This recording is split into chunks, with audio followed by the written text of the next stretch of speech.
How Yeah, are you? it's I'm doing good, man. I love Hey, this. okay, so here's what we're doing is we are continuing our ongoing conversation that we've been carrying on for I don't know how many years now, getting close to 10, I It's think almost, if not if we haven't already surpassed it. But we're yeah, 10. we're gonna Yeah, it's 10, close. I'm gonna stream this onto my YouTube channel because this is sort of Tokyo related. This story, your and my story starts in Tokyo, and Yeah, yeah, yeah. so I'm gonna take the stage for just a little bit and explain how Sure. I'm going to explain a little bit of our background story, and then I'm going to hand it over to you a little bit, and then we can Yeah, just have a yeah. little. So there's no agenda here. Mike, I might have to dash here in an hour's time Oh, to yeah, take that's fine. to the school. So, but we can actually this Yeah, can be yeah, one of more conversations to come. So we can yeah, you're yeah. welcome to the thing anytime.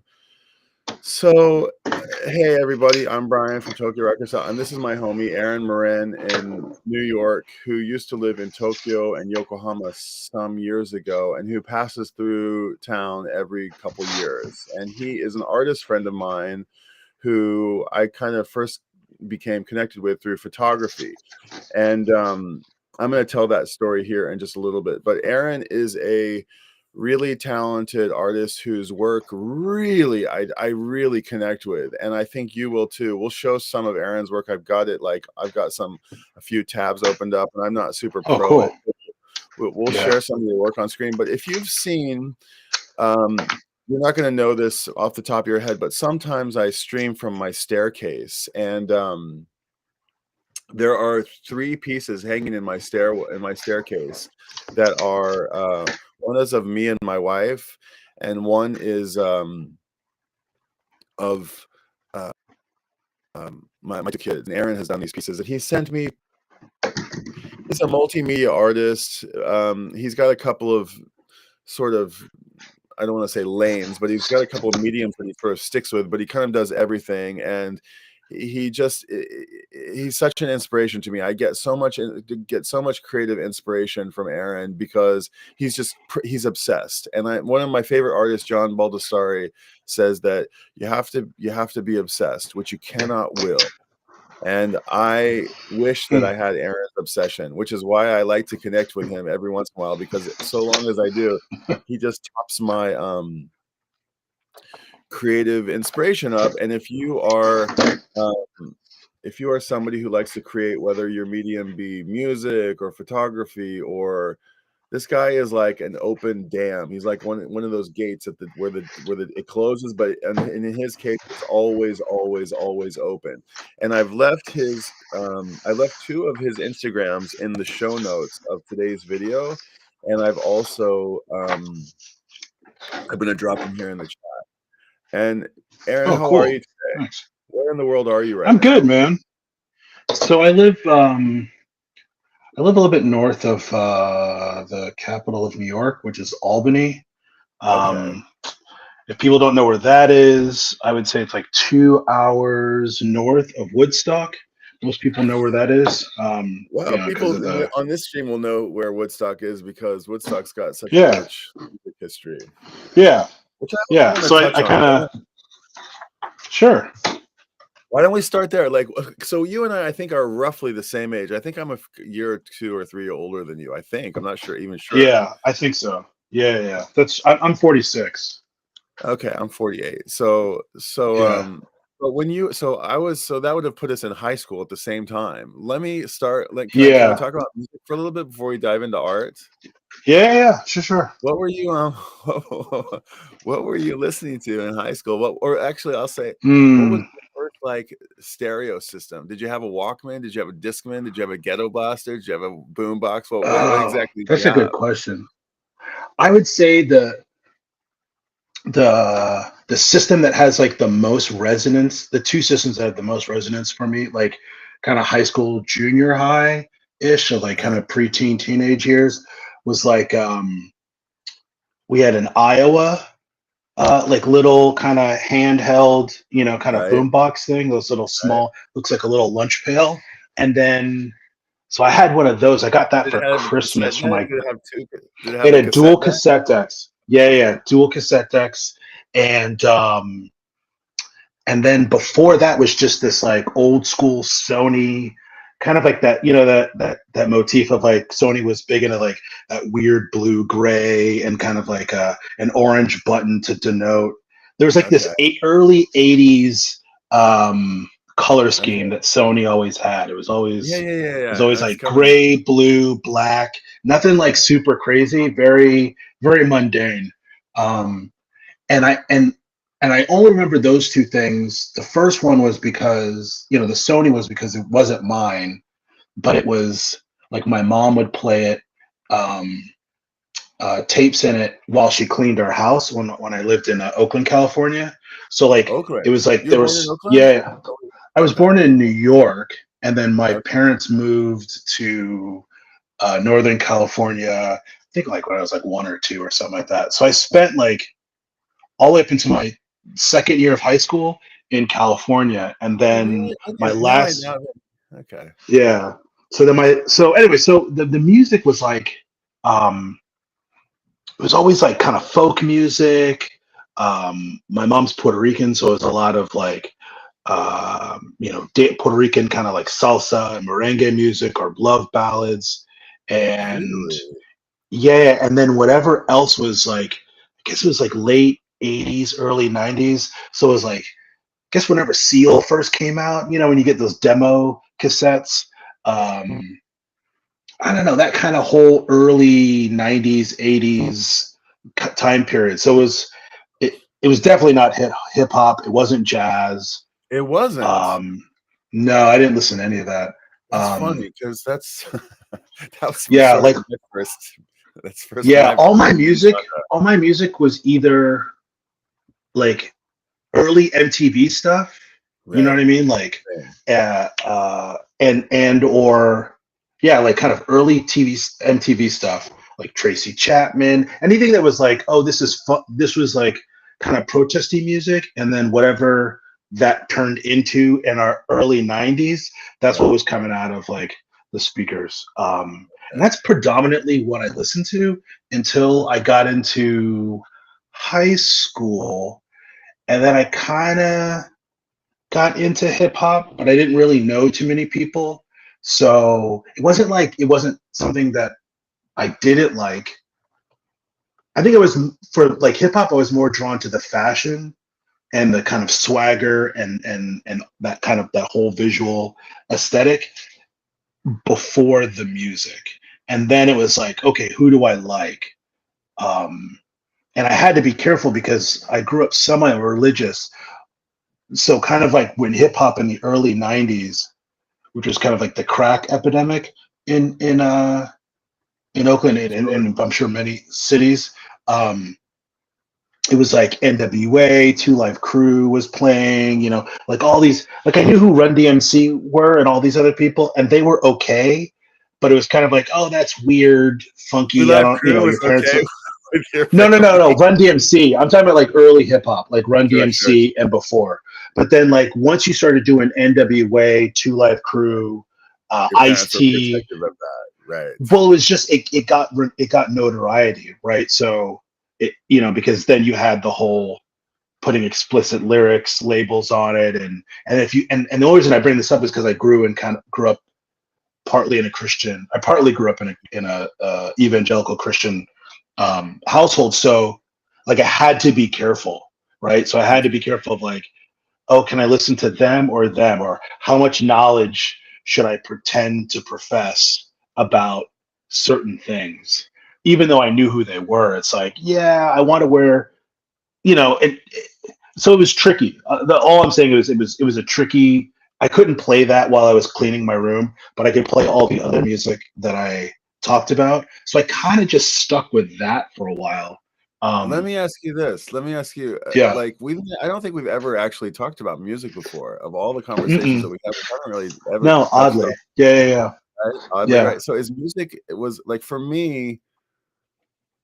I'm sure it was for you to a degree, but like you're quite a visual artist. Is music Mm, even mm. a is it a big thing in your world? Do you collect music? Did you collect music? Were you ever like is it part of your whole Nah, creative workflow or not, or maybe or less so than other things? Yeah, I'm not.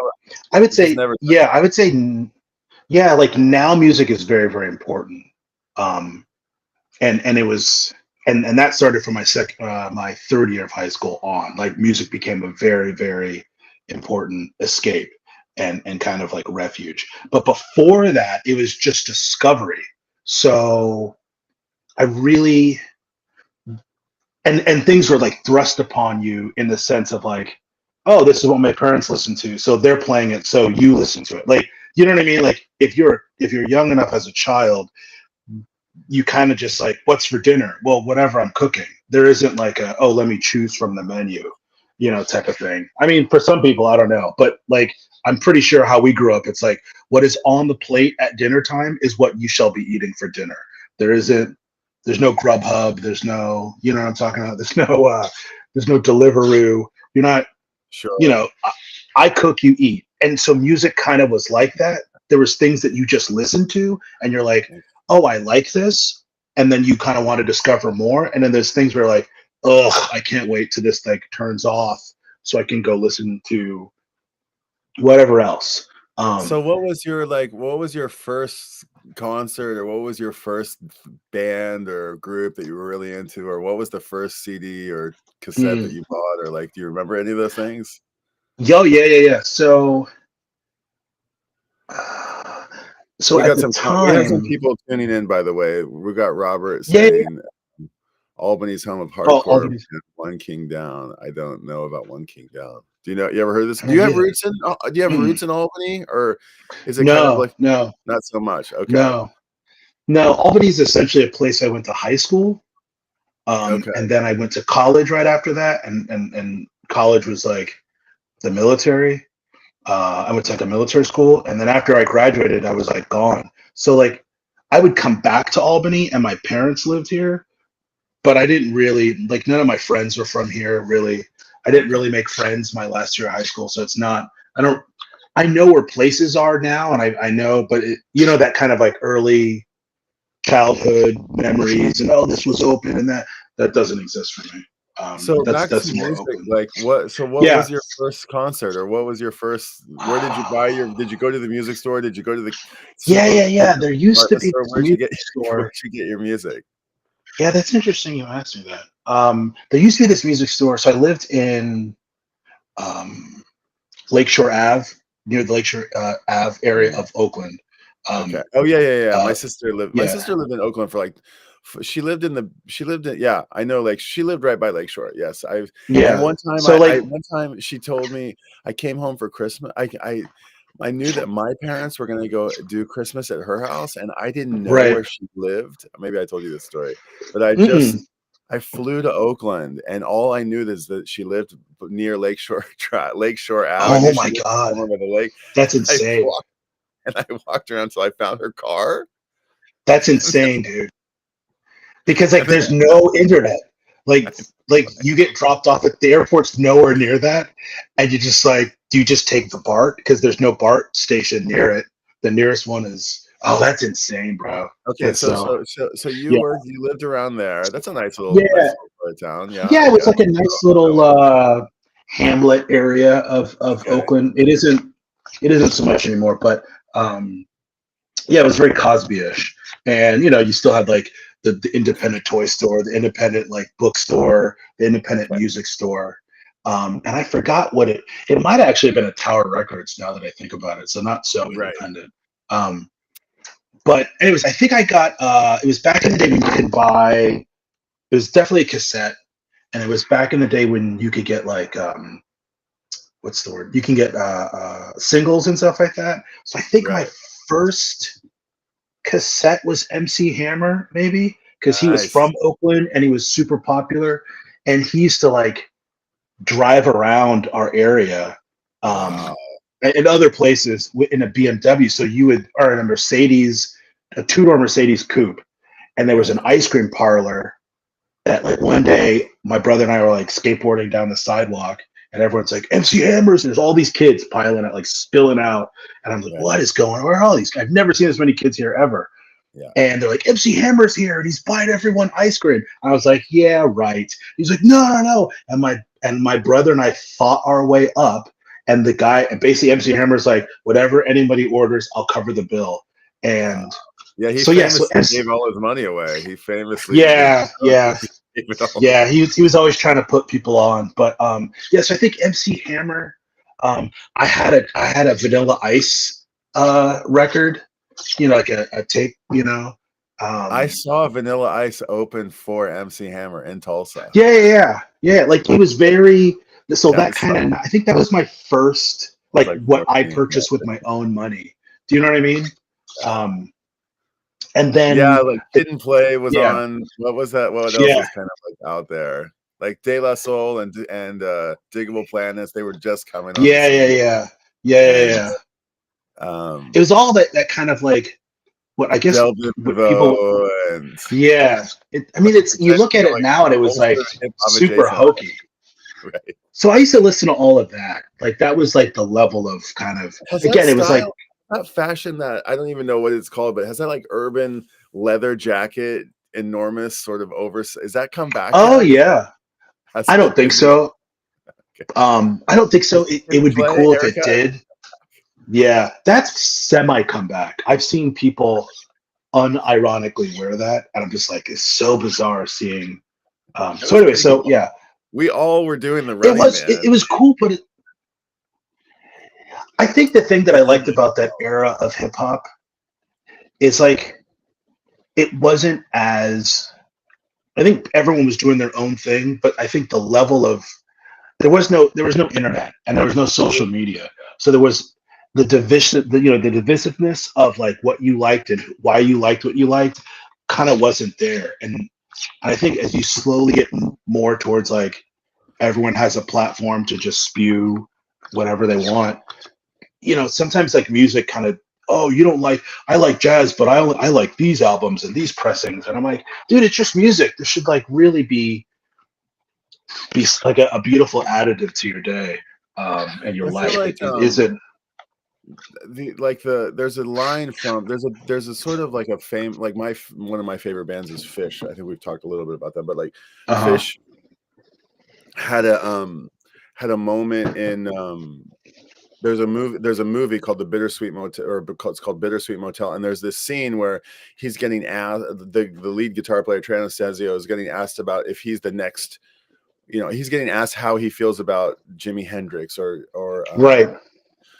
Jerry Garcia, and he's saying that like some people say that you're the next, or you can play like these, and he said no, like he says those guys grew up like in the cities, they grew up with Del Yeah. McCoy, they grew up with like Yeah. Robert. I grew up like going to the mall. I mean, he's from Vermont, Yeah. or New Jersey, but he's saying like that the suburban American experience, which is not very cool, but the Yeah. suburban mall, like, Yeah. growing up experience, the sort of middle America, not that Oakland is at all middle America, but certainly Tulsa is. And Yeah. like, that's when you don't have like the city to feed you culture. I don't know about Yeah. your case. In my case, you just take what you can get. And it's like, whether that's top 40 Yeah. radio, or like whatever you can get at the mall, if you don't have older brothers or sisters, it's a little bit of it's a hard, ocean to navigate Yeah. when you're on your And own. and that's what I was saying about like music when I was younger. It was like whatever was on, Right. because like you don't own anything, at least I didn't, so it was like you have to ask permission to use this, and then music can't just be blasted, and it just so it's like it's like taste. Sometimes you don't know what your taste is until you try a Yeah. couple of things, and it isn't just the clothes. Like I was just thinking about this before our this video, this interview or talk rather, and it was the idea of like looking at my art or even listening to music, at least for me.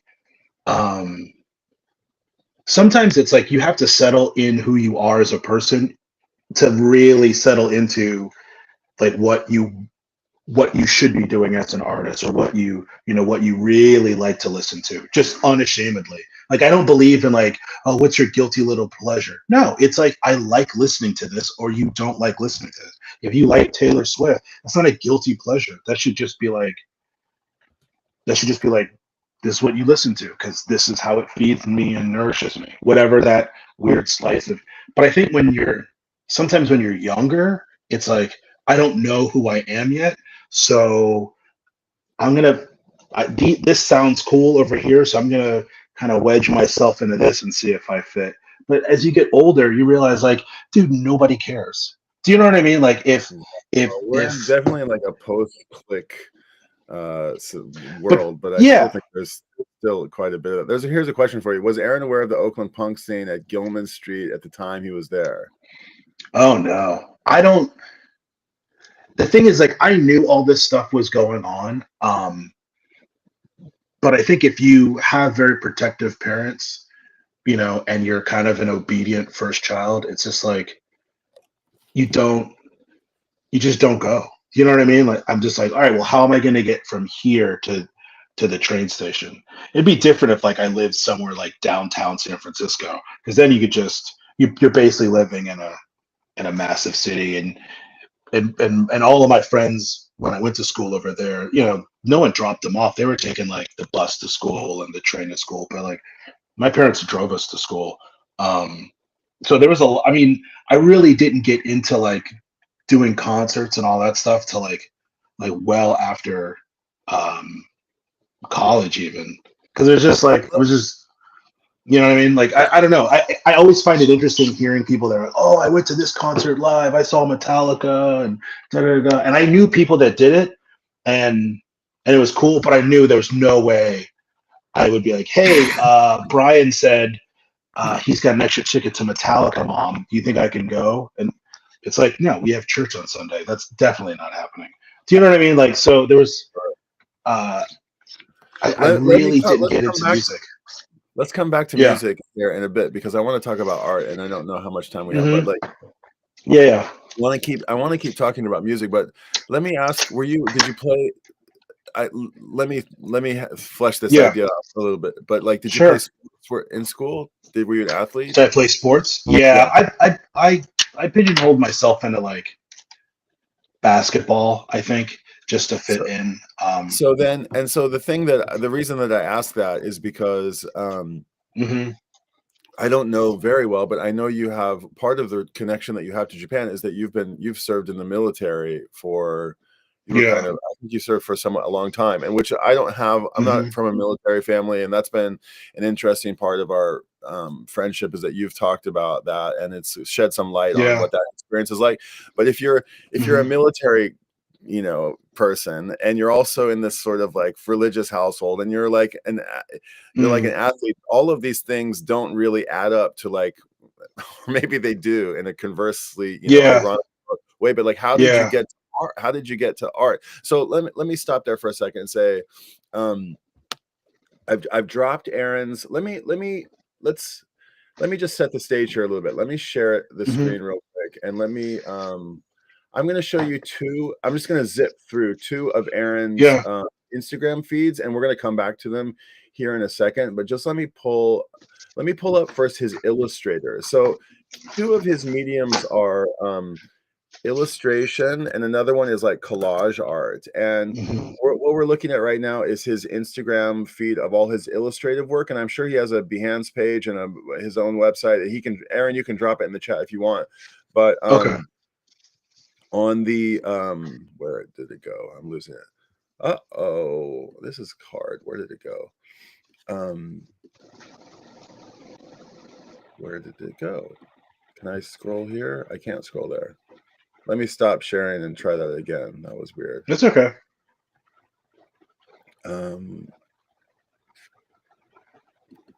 Share screen, illustration. Okay, so the work that's in my house that I have of Aaron's is illustration. Now, what's really cool about Aaron's work? Well, first of all, Aaron talks a lot about the Black experience, African American heroes, and I'll let him speak about this a little bit. I don't know how deep we need to get into that, but you'll notice that his themes got he's speaking about, he mentioned in his music that, certain there's a record. Look at that one. There's and Japan as well. You find these Black experience motifs in his work a lot. You find Japanese motifs in his work, having lived here for a long time. It's not only in his illustration, but it's also in his photography and his collage work. There's probably, who is this, Aaron? Is this somebody in particular? No, it's just like I usually look at Pinterest, and I have like Okay. huge photo, like mood boards, and I say, oh, So I'm gonna draw this person. he draws from a gajillion sources, and he's constantly thinking about art, and he's mixing medias together, and there's magazines and Mm, there's elements of collage art inside of his illustration, and there's elements of illustration in his collage art, and there's things from all around the world. He's a very well traveled person, and this is his I haven't seen this work yet. This pro wrestler stuff looks kind of fun. I like that. oh And yeah, what's cool yeah, about Aaron's work yeah. is that, okay, I think he's working in mixed. This is him. This is you. No, maybe. Did I lose you? Oh no, that's from an ad from Imogen and Willie. Are you still Okay. Well, there? so I'm looking at this picture, and I can see Aaron working. I can see, like, in my imagination, I can see Aaron Oh yeah, working yeah. at a In and many on ways, his. that is me. Yeah, So why I yeah, mention that is because Aaron is like working in these different mediums, but no matter which medium it is, it's indistinguishable from, it's easy to see him in his work no matter the medium. And you'll notice, mm, when you look at these color motifs and you look at these, um and you're constantly deleting stuff off your Instagram, which drives me up the wall. You're constantly like not showing us all your work. So, yeah. That's for me. but That's just a but personal he's challenge for me. keeping he keeps it fresh, and sometimes all of this will disappear and all new stuff will come. And the guy's got enough work to fill up 100 Instagram entire, 100 Instagram feeds, and there's sketchbooks that look like this, and this is actually, I'm sure it's like watercolor and Mm, whatever sort of mixed acrylic and whatever these paints you were talking about the other day. These are 11, 14, and mm, you just and they're all, you always see this kind of the same color palettes, or these vibrant color scenes. And there's also this sort of photograph. I feel like I want to get to that here in a second, but there's always like sure. this sort of photographic vibe to it. Mm, And so this is Aaron's illustrative work. So I just want to bring that up. And then I also want to, let's just, while I'm here, I wonder if I can just go to, I thought I had it pulled up, but let me just see. Aaron. I want to also pull up his his collage oh work, yeah, which is also. Can you guys see the collage work, yeah, Aaron, yeah. or I can no? see it. You can. Okay, so then this is Aaron's second main Instagram feed. There's a Free Palestine logo here, so go follow Aaron on both of these. And this is his collage work, and as you can see, just if you sort of defocus your eyes, you'll see the same sort of muted tones, and you'll see this beautiful, Japanese motifs mixed on top of both maybe painting and some sort of maybe digital painting. And Aaron, I'll let you speak to all this, but Mm, this is kind yeah, of what you see. And oh, look, there's a video here with him, and he makes these like little zines, and you're inspired by zine culture, and you're putting yeah, things in the yeah. mail and sending things out. But you can Mm, see that it's just like, personally, this is why Aaron's work connects with me so much, is that he's mixing photography and visual, what I don't know, paint, classic arts. I don't know how mm, but like, yeah, and yeah. black and white thing on top of this color thing.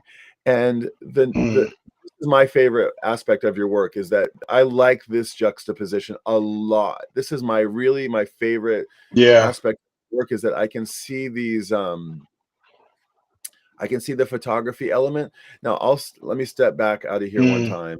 We'll get to like how we know each other. But so when I sure. came to Tokyo some 20 years ago, I went to an Araki exhibition. And Araki Mm, is a Nobuyoshi Araki. He's one of the famous photographers in Tokyo. He's been around for a really long time. He's this guy who has this crazy hair, and he wears these funny glasses. And he did this work. where he photographed his beloved wife, who I think died Mm, from a young age, and she's gorgeous, and she was his muse, and um, he just photographed her constantly, and then I think she tragically died, and he took these sort of like it was like erotic photos, but also tasteful, and mm, he just it was this like really love letter of visual art. His work is even up until her death. He's photographed her in her coffin, and it mm, was reminiscent of him like photographing her. There's a famous photo of her like lying in this like canoe that they're out on, one of maybe the mm, Imperial Boat or something like that. And he's there's a vernacular in Japanese photography where you go out and you photograph either a girl that you're interested in, or yeah, and you photograph her in yeah, this kind of innocent way that maybe there's something to be said about that. But at any rate, his work runs the gamut. But now that he's been a widow for most of his life, he's got a mile-long line of young, I think probably not only Japanese girls and boys probably, who line up yeah, yeah, to have him photograph them in some sort of um, artistic way, and it's yeah, often like juxtaposed on, some sort of, I don't want to call it, it's very erotic. And one of the first mm. exhibitions that I saw in Tokyo was a big retrospective of his work. This was some 20 years ago. He's like 80, he's got to be 85, almost 90 now Oh, already. easy. Yeah. So when he was so I go into this exhibition at Tokyo at the Tokyo Edo Hakabutsukan, this traditional. Did you ever go to that museum on the east side of Tokyo where they had like a model of Edo? And it's this crazy museum on stilts. I This don't big. think so.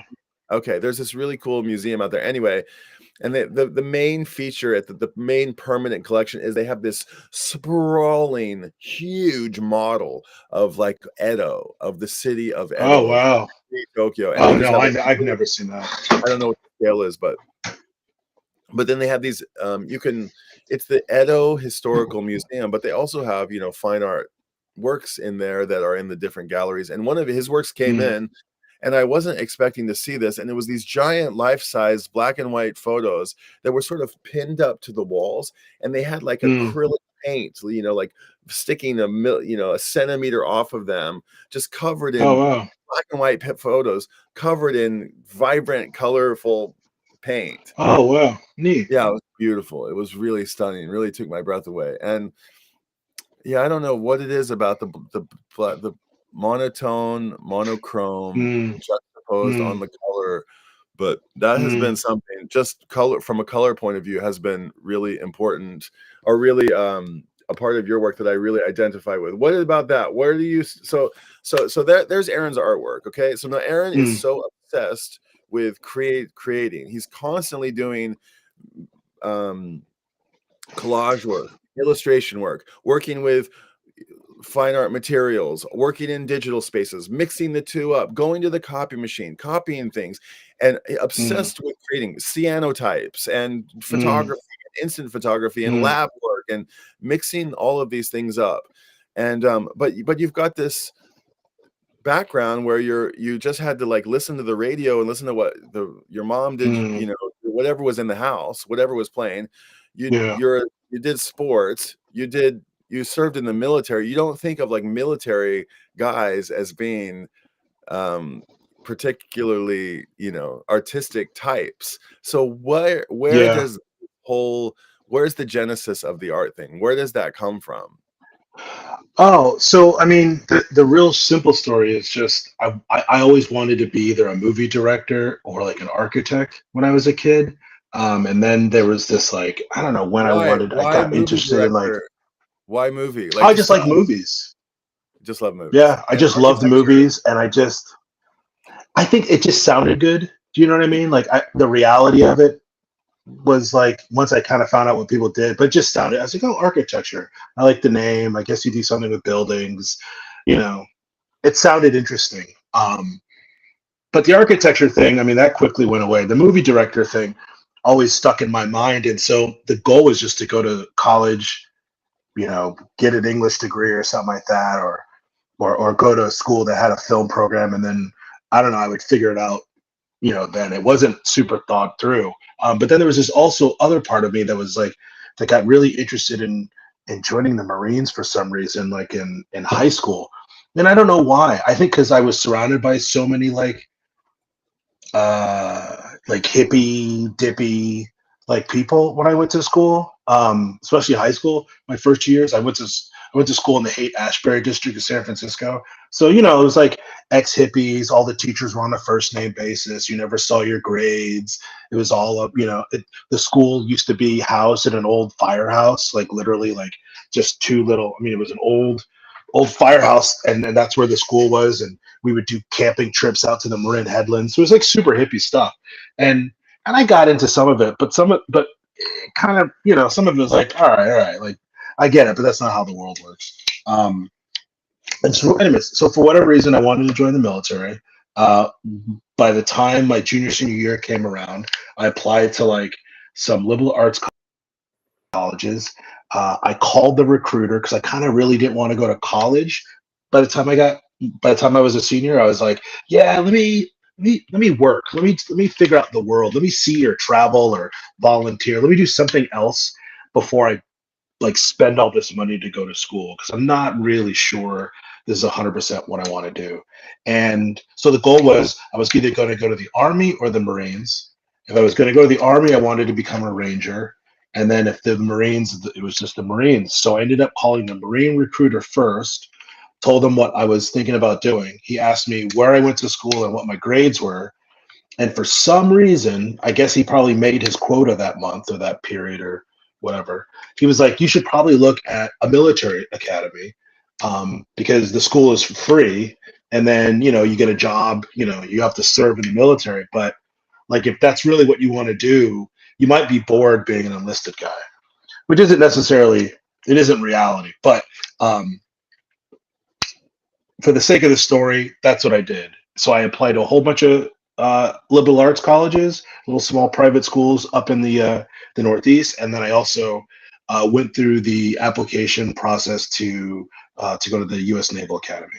And then I got Where's it. that? Yeah, that's in Annapolis, Maryland. Yeah, yeah. So I got into all the schools I wanted to that were the private art schools, and then I got into the Naval Academy, and it was kind of like, all right, this is a once in a lifetime opportunity to go to the Naval Academy because there's only one of them, and there's a ton of these art schools, and they're all the same. And then it's free, like I don't have to pay for school. So like that kind of was just that was just it. That was just the thought process. There wasn't I just said, okay, the art stuff, I'll just shelf that. I'll do my time. I'll get out. I'll learn order and structure and blah, blah, blah, blah, blah. So when it comes time to then go do the other thing that I want to do or explore really, because you don't really know, right? Then at least I'll be able to like plan my way through it as much as possible, or at least have the discipline to stick through things when things don't always kind of like happen the way you want to, which I think is something Were that's your hard to figure out. your folks were really excited about this prospect, or were they a little nervous, or they were delighted, they Um, were thrilled? they wanted me to go to It seems like the thing. college, I don't and really then know much about it, but yeah. yeah, they wanted me to go to college. My mom wasn't too keen on it because she had protested the Vietnam War, and kind of seen how that devastated, young Black and Hispanic men, being drafted and all that stuff. But I think once I was like, hey, this is what the school is, and it was free, it was like, oh, okay, it's not.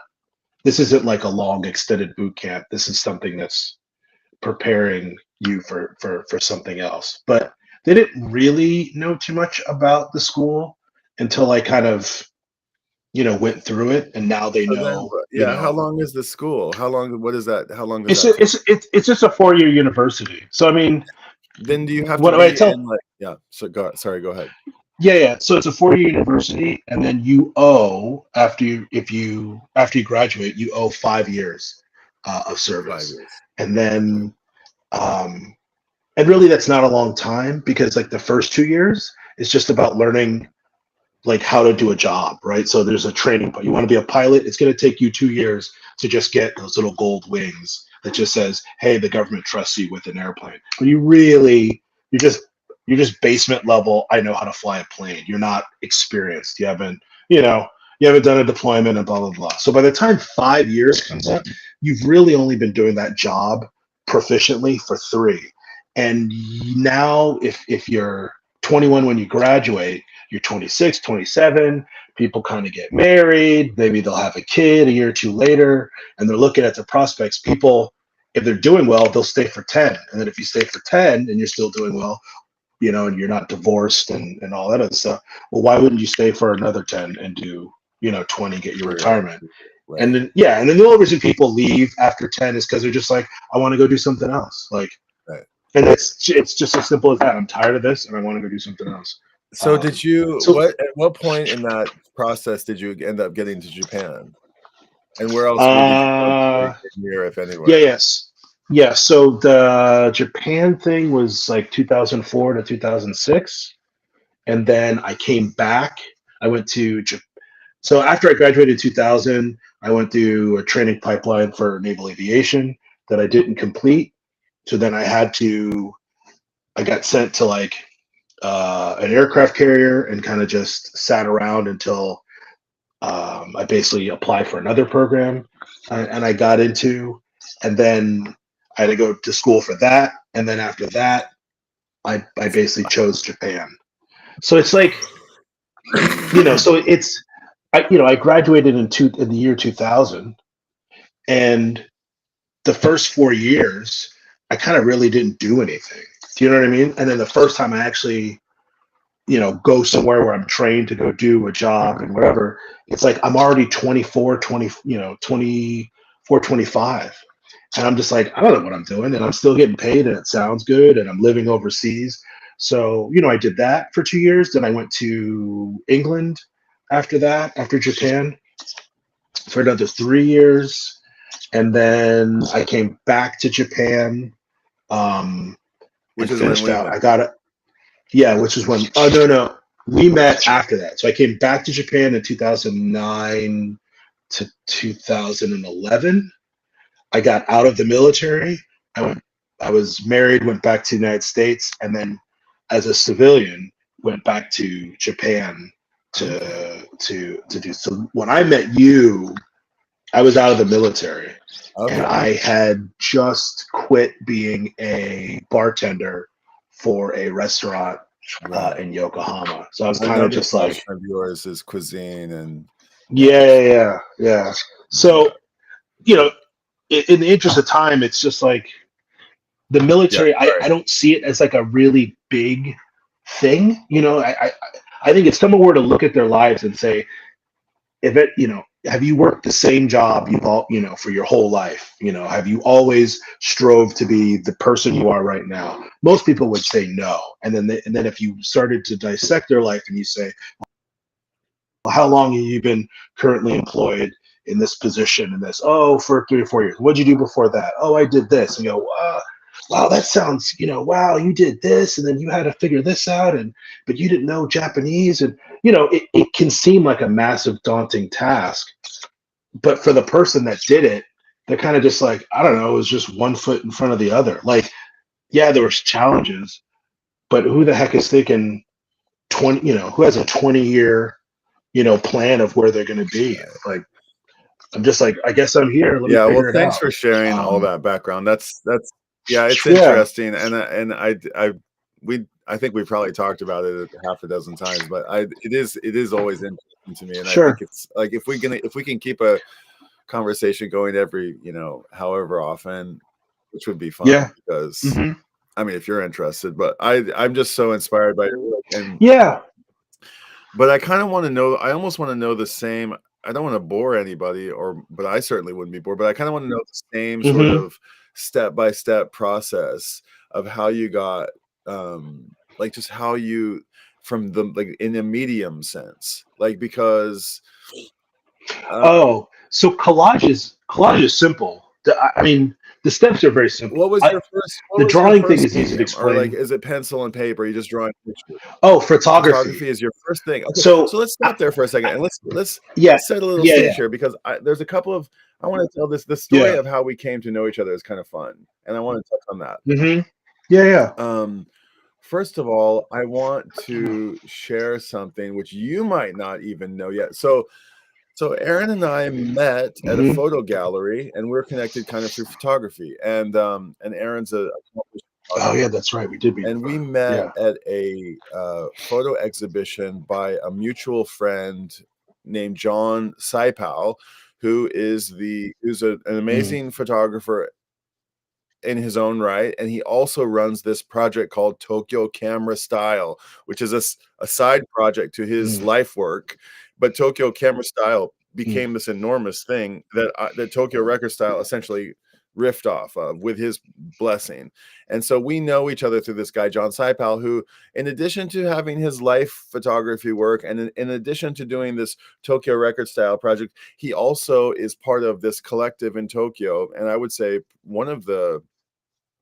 he's really made quite a name for himself, but he also is part of this mm, totem pole photo gallery and collective. I don't exactly mm, know how they identify mm, themselves, but John just keeps hammering away at photography year after year, month after month, and he has his annual exhibitions, multiple. He like produces a mm. book every year. He's almost, he's militant Very in his prolific. like annual, not militant, but he's just like he's on a schedule and he's got this thing. And I don't know if you Mm, saw his Instagram, but he's got some big news, and I'm excited to share it with anybody who knows about it. yeah, no, Did you see his latest no, I did news? not. You're gonna be No, I so did excited not. to see No. this. Let me share. So this is his Tokyo record. Oh, no, this is. Oh, sorry. Okay. Well, while we're here, this is Tokyo Camera Style. This is his. He Mm, photographs people on the streets of Tokyo and anybody who he encounters, and he takes a photograph of their cameras. And this is where This is how Tokyo Record mm, Style was sort of born. I was so inspired by this project that I said, oh, I could do the same thing with records if I see people carrying record store bags. And the thing that you mm. can easily sort of dismiss this as is camera porn. And I will admit there's a certain level Right. of that, but really more than camera porn, it's about fashion and expression and accessorizing. And like this person has Mm, got some mm, special Sailor Moon type character and some little sticker on the top of, and this makes, this is a fashion accessory as much as it is a creation tool. And you can see mm. a close up of it, and you can see the Doraemon, Oh, wow. and people, or maybe there's like a little extra thing here, or something about the camera that people use and the strap that they use, and like this guy's got some crazy homemade camera, and this says something about Oh, wow. who he is. This is a very like homemade. God, Jesus, that's amazing. It's like a I've 6 by never seen 7. 6 by 17. That's huge. Um, Yeah. Yeah. and he's all over the place. So that's Tokyo Camera Style. If you're not following Tokyo Camera Style, this is his side project with 186,000 followers, and he's got a book and all kinds of stuff. But that's not what I meant to pull Mm. up his private Instagram. Let me try again. Looks like a homemade. That last camera looked like a homemade Yeah, wide that's lux amazing. camera, Yeah, which I think they're bringing back apparently. like machined camera. It's crazy. Where Yeah. is it? Jeff How Bridges come I can't used to see shoot that? that. Tokyo Camera Style. Is it? Hold on a second. Why can't I see it? John Seibel. You might be able to backtrack it through the totem pole counter. It should be right here. That's just a small space too. That totem pole gallery, Maybe it won't let and me it's like have. Let me so just share my neatly packed. desktop. Just a second. That's going to be the Yeah. way to do it. Is it his personal? Yeah. His personal page? Yeah. Let me just. This is going to get a little bit freaky, but let me just. Whoops. Let me try just sharing the whole window. Oh, here he is. So you're looking at my desktop now, and now you're seeing. Oh, Can you see John's page? Yeah, So yeah, yeah. John's page here, Is that so he's Elliot also Erwitt? got a nice little following here. So this is our buddy John Saipow, It does. and he's got this black and white work, and it's amazing. He's a really cool. His work is really And it's it's film. so good, and it's all film. Yeah, the guy's a film Like maniac, his work. and Yeah. he photographs real life on the streets of Tokyo, and he is will by the Yeah. time he is an old man, he will have documented Tokyo in a way that few others have, or that only the masters before him have. And he'll have a real snapshot of Yeah. the city that will be really, really valuable to future generations. I mean, this is a perfect example. It's like Yeah. he's got the he's got the old timers who are in the photographing the Samba Matsuri. And Yeah. these guys, they want to get a Yeah. picture of some nice, they want to get a cleavage shot, little skin action, you know, when these Samba gals who come and it's Right. really Right. social commentary, you know? And it's Yeah. it's That's true. not so much like it's just in the spirit of amateur photography. So anyway, this is his big news. Aaron, check this out. I'm very excited to announce that I've been given the honor of participating in the centennial celebration of Leica photography with an exhibition of my work with Wow. none other than Elliot Erwitt. Holy shit. Oh, that's Oh my insane. God. Our That's two-person insane. October 2025 show will be the Tokyo entry to 12 Leica Wow. galleries in conversation, a photographic dialogue between yesterday and today. What an honor. He's got so much work. What an amazing honor. Elliot Erwitt is That's probably really cool. my favorite photographer. One of two. I love Penn and I love Erwitt. I love Penn for his portraiture work, and I love Elliot Erwitt for his just happiness, you know, for all the delight that you can find in his photos. That is a perfect pairing. Wow. Is Cool, that not man. amazing? You're gonna have an exhibition with Elliot Erwitt. Yeah, that's cool, man. Unbelievable, just unbelievable.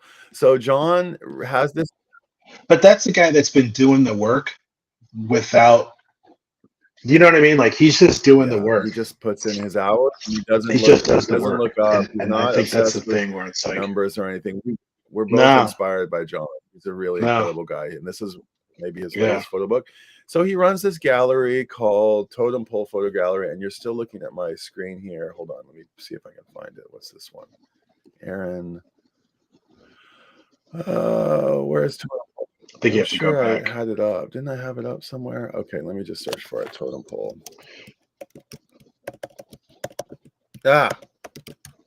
Totem Pole Photo. Switch to this tab. See, I have it there. Okay, so this is the Totem Pole Photo Gallery.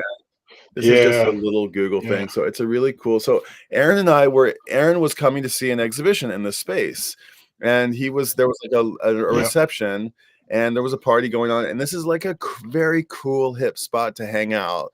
And he said, and it's like it's in the cut too. Like it's, isn't it, was it near, it's in the cut. Like it was near, I thought like I could have sworn I passed like a cemetery to get there. It was in this like really weird corner of Tokyo where you would walk right by this gallery.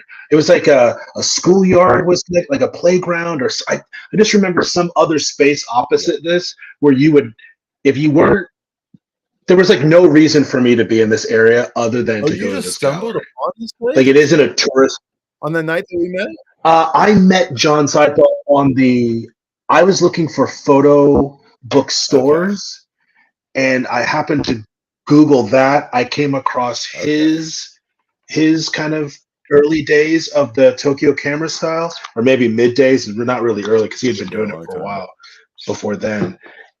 And then I walked into one of these stores up in I don't know, somewhere in the middle of nowhere, and he was like walking down the stairs. It was kind of like, I was like, and I just was like, hey, are you that guy that I see on Instagram? And he was just like, oh yeah. And then he took a picture of my wonky cameras. And he told me, I think he gave me one of his flyers because he prints all those flyers, you know, for his work or the gallery shows.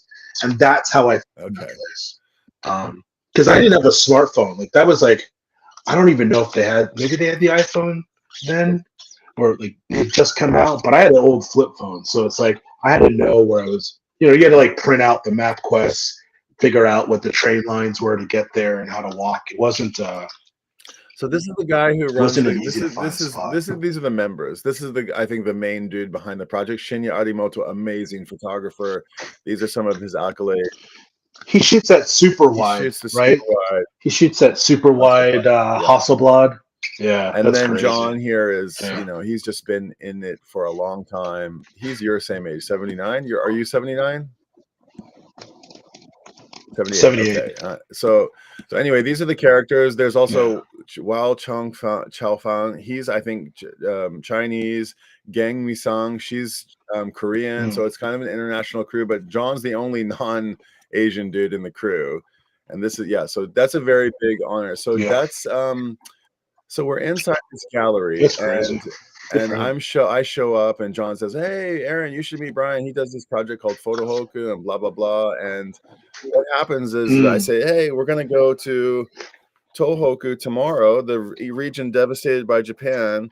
We're going to get on a bus tomorrow, like 12 hours from now. And we're looking to fill a few final seats. Do you want to come?" And Aaron said, "Yeah, I'll come." You want to talk about that? Yeah. I mean, you kind of buried the lead in the sense of the conversation started after some, imbibing of Nihonshu. I don't remember. And it was also like there was beer there. Do you know what I mean? Like it was kind of like a festive, party. And so I think and it was early. I mean, it was like early. It was like late at night. It was kind of like, hey, we're getting around. It was either near last train time, but it was definitely one of those things where like, are you sure you're gonna you sure you really want to go? Like, I think that was that was kind of your thing. You were just like, hey, like, would you like to go? And I'm like, yeah, that sounds great. I'm all for it. And then I think you kind of circled back. You're like, no, man, like, I'm like, it's cool if you don't want to go. And I think I distinctly remember you saying to me something like, yeah, people say yes that they're going to do stuff because it's nice in conversation, but it's cool if you don't really want to go. Like some people go, oh yeah, I want to go to Paris. Yeah, we'll go tomorrow. And you're just saying stuff in the heat of the moment, and everyone's like, yes, and we're listening to French music, and I love pate. And then you wake up the next morning and you're like, I'm broke. I can't afford Paris. Like I can't even. So I think you were kind of double checking to make sure I was going to go. And then when I actually showed up, because the bus was like in Shibuya, like downtown, like near the part where that 109 building or where the Tower Records is, it was kind of like off to the side. And I had gotten there early and I bought a whole bunch of beer. I was thinking, well, I don't know who these people are, but I know like who's going to say no to beer. And I think I bought like at least a 6-pack worth of beer, which is something you don't do at a convenience store. Like people buy one. They're not buying like 6-packs. And I saw you and I walked onto the bus and I was just kind of yeah, there I am. I was just like meeting people with beer. I was like, oh, hey, would you like a beer? Would you like yeah. That dude was so cool. He was like the coolest dude. So we took this bus. Yeah. And then I think so I said to Aaron, I said, hey, let's go to Tohoku. Let's go do some volunteering work for these.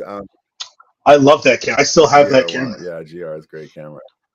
Yeah, I love that. We just we got this band of photographers got on this all-night bus and we drove all the way to. I was wearing my yukata, my summertime kimono, and all our photo-loving friends went up on this we went up and we piggybacked on a event that was called the Yarishikanebe Festival. And the first thing that we did was arrive in Tohoku right as that was a nice photo. Wow, there's the rice. Yeah, that was. And I wonder if I can do this. Maybe that'll be nicer. And the misty morning, and Fukushima, where the power plant was. We passed through there, and our Geiger sound, which was quite nervous. And we just talked about what we were going to do at this festival. Basically, this festival was happening in Tohoku, and we were going to basically make photos for the people who lost their homes in the tsunami. So the Yarishikanebe festival, Yarishikanebe is like a local dialect, and it means like well, fuck it, we might as well have a festival. That's what they named their festival. That's right. And That's they right. lost Yeah, that's everything, but right. they were That's like, right. I we remember host that. this festival Yeah. every year, and should we still have it this year? And so this band of about 20 of us took our RJ. This is another mutual friend of ours. RJ is a really cool dude. He'll probably check this out at some point. We should get some other. We should have a little reunion maybe. Fine. The first thing that we did is minus the mosquitoes. Like measured or went and like surveyed the extent of the devastation, and everybody just kind of got a sense of what this town faced. This was probably 6 months.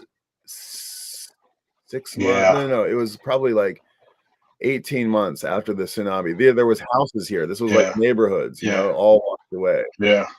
So we go up there. I'm just like documenting we were just talked about our trip up there. And then let me stop sharing this one and let me try one more. So after we go up there, we finally arrive at the place, and let's see. We get to the festival, and let's see here. Yeah, we arrive at this festival and we have a little meeting, and we've got our big group of cameras, and Aaron knows how to operate these cameras, and we all kind of learned how to use them. And we set up a photo studio inside this thing, and some of us were like working inside the photo studio, and some of us were walking around giving photos to we had these like instant cameras, so we were walking around the festival grounds giving instant photos gifted to us by Fuji to anybody who wanted to participate. And we put them into photo albums, and we kind of talked about how we were all going to like basically team up together and make these instant photos for everybody. There's the whole posse on that particular trip. This was one of Wow, that's so long ago. Yeah, it's quite a long time. This particular effort was from 2012. Wow, 13 years ago.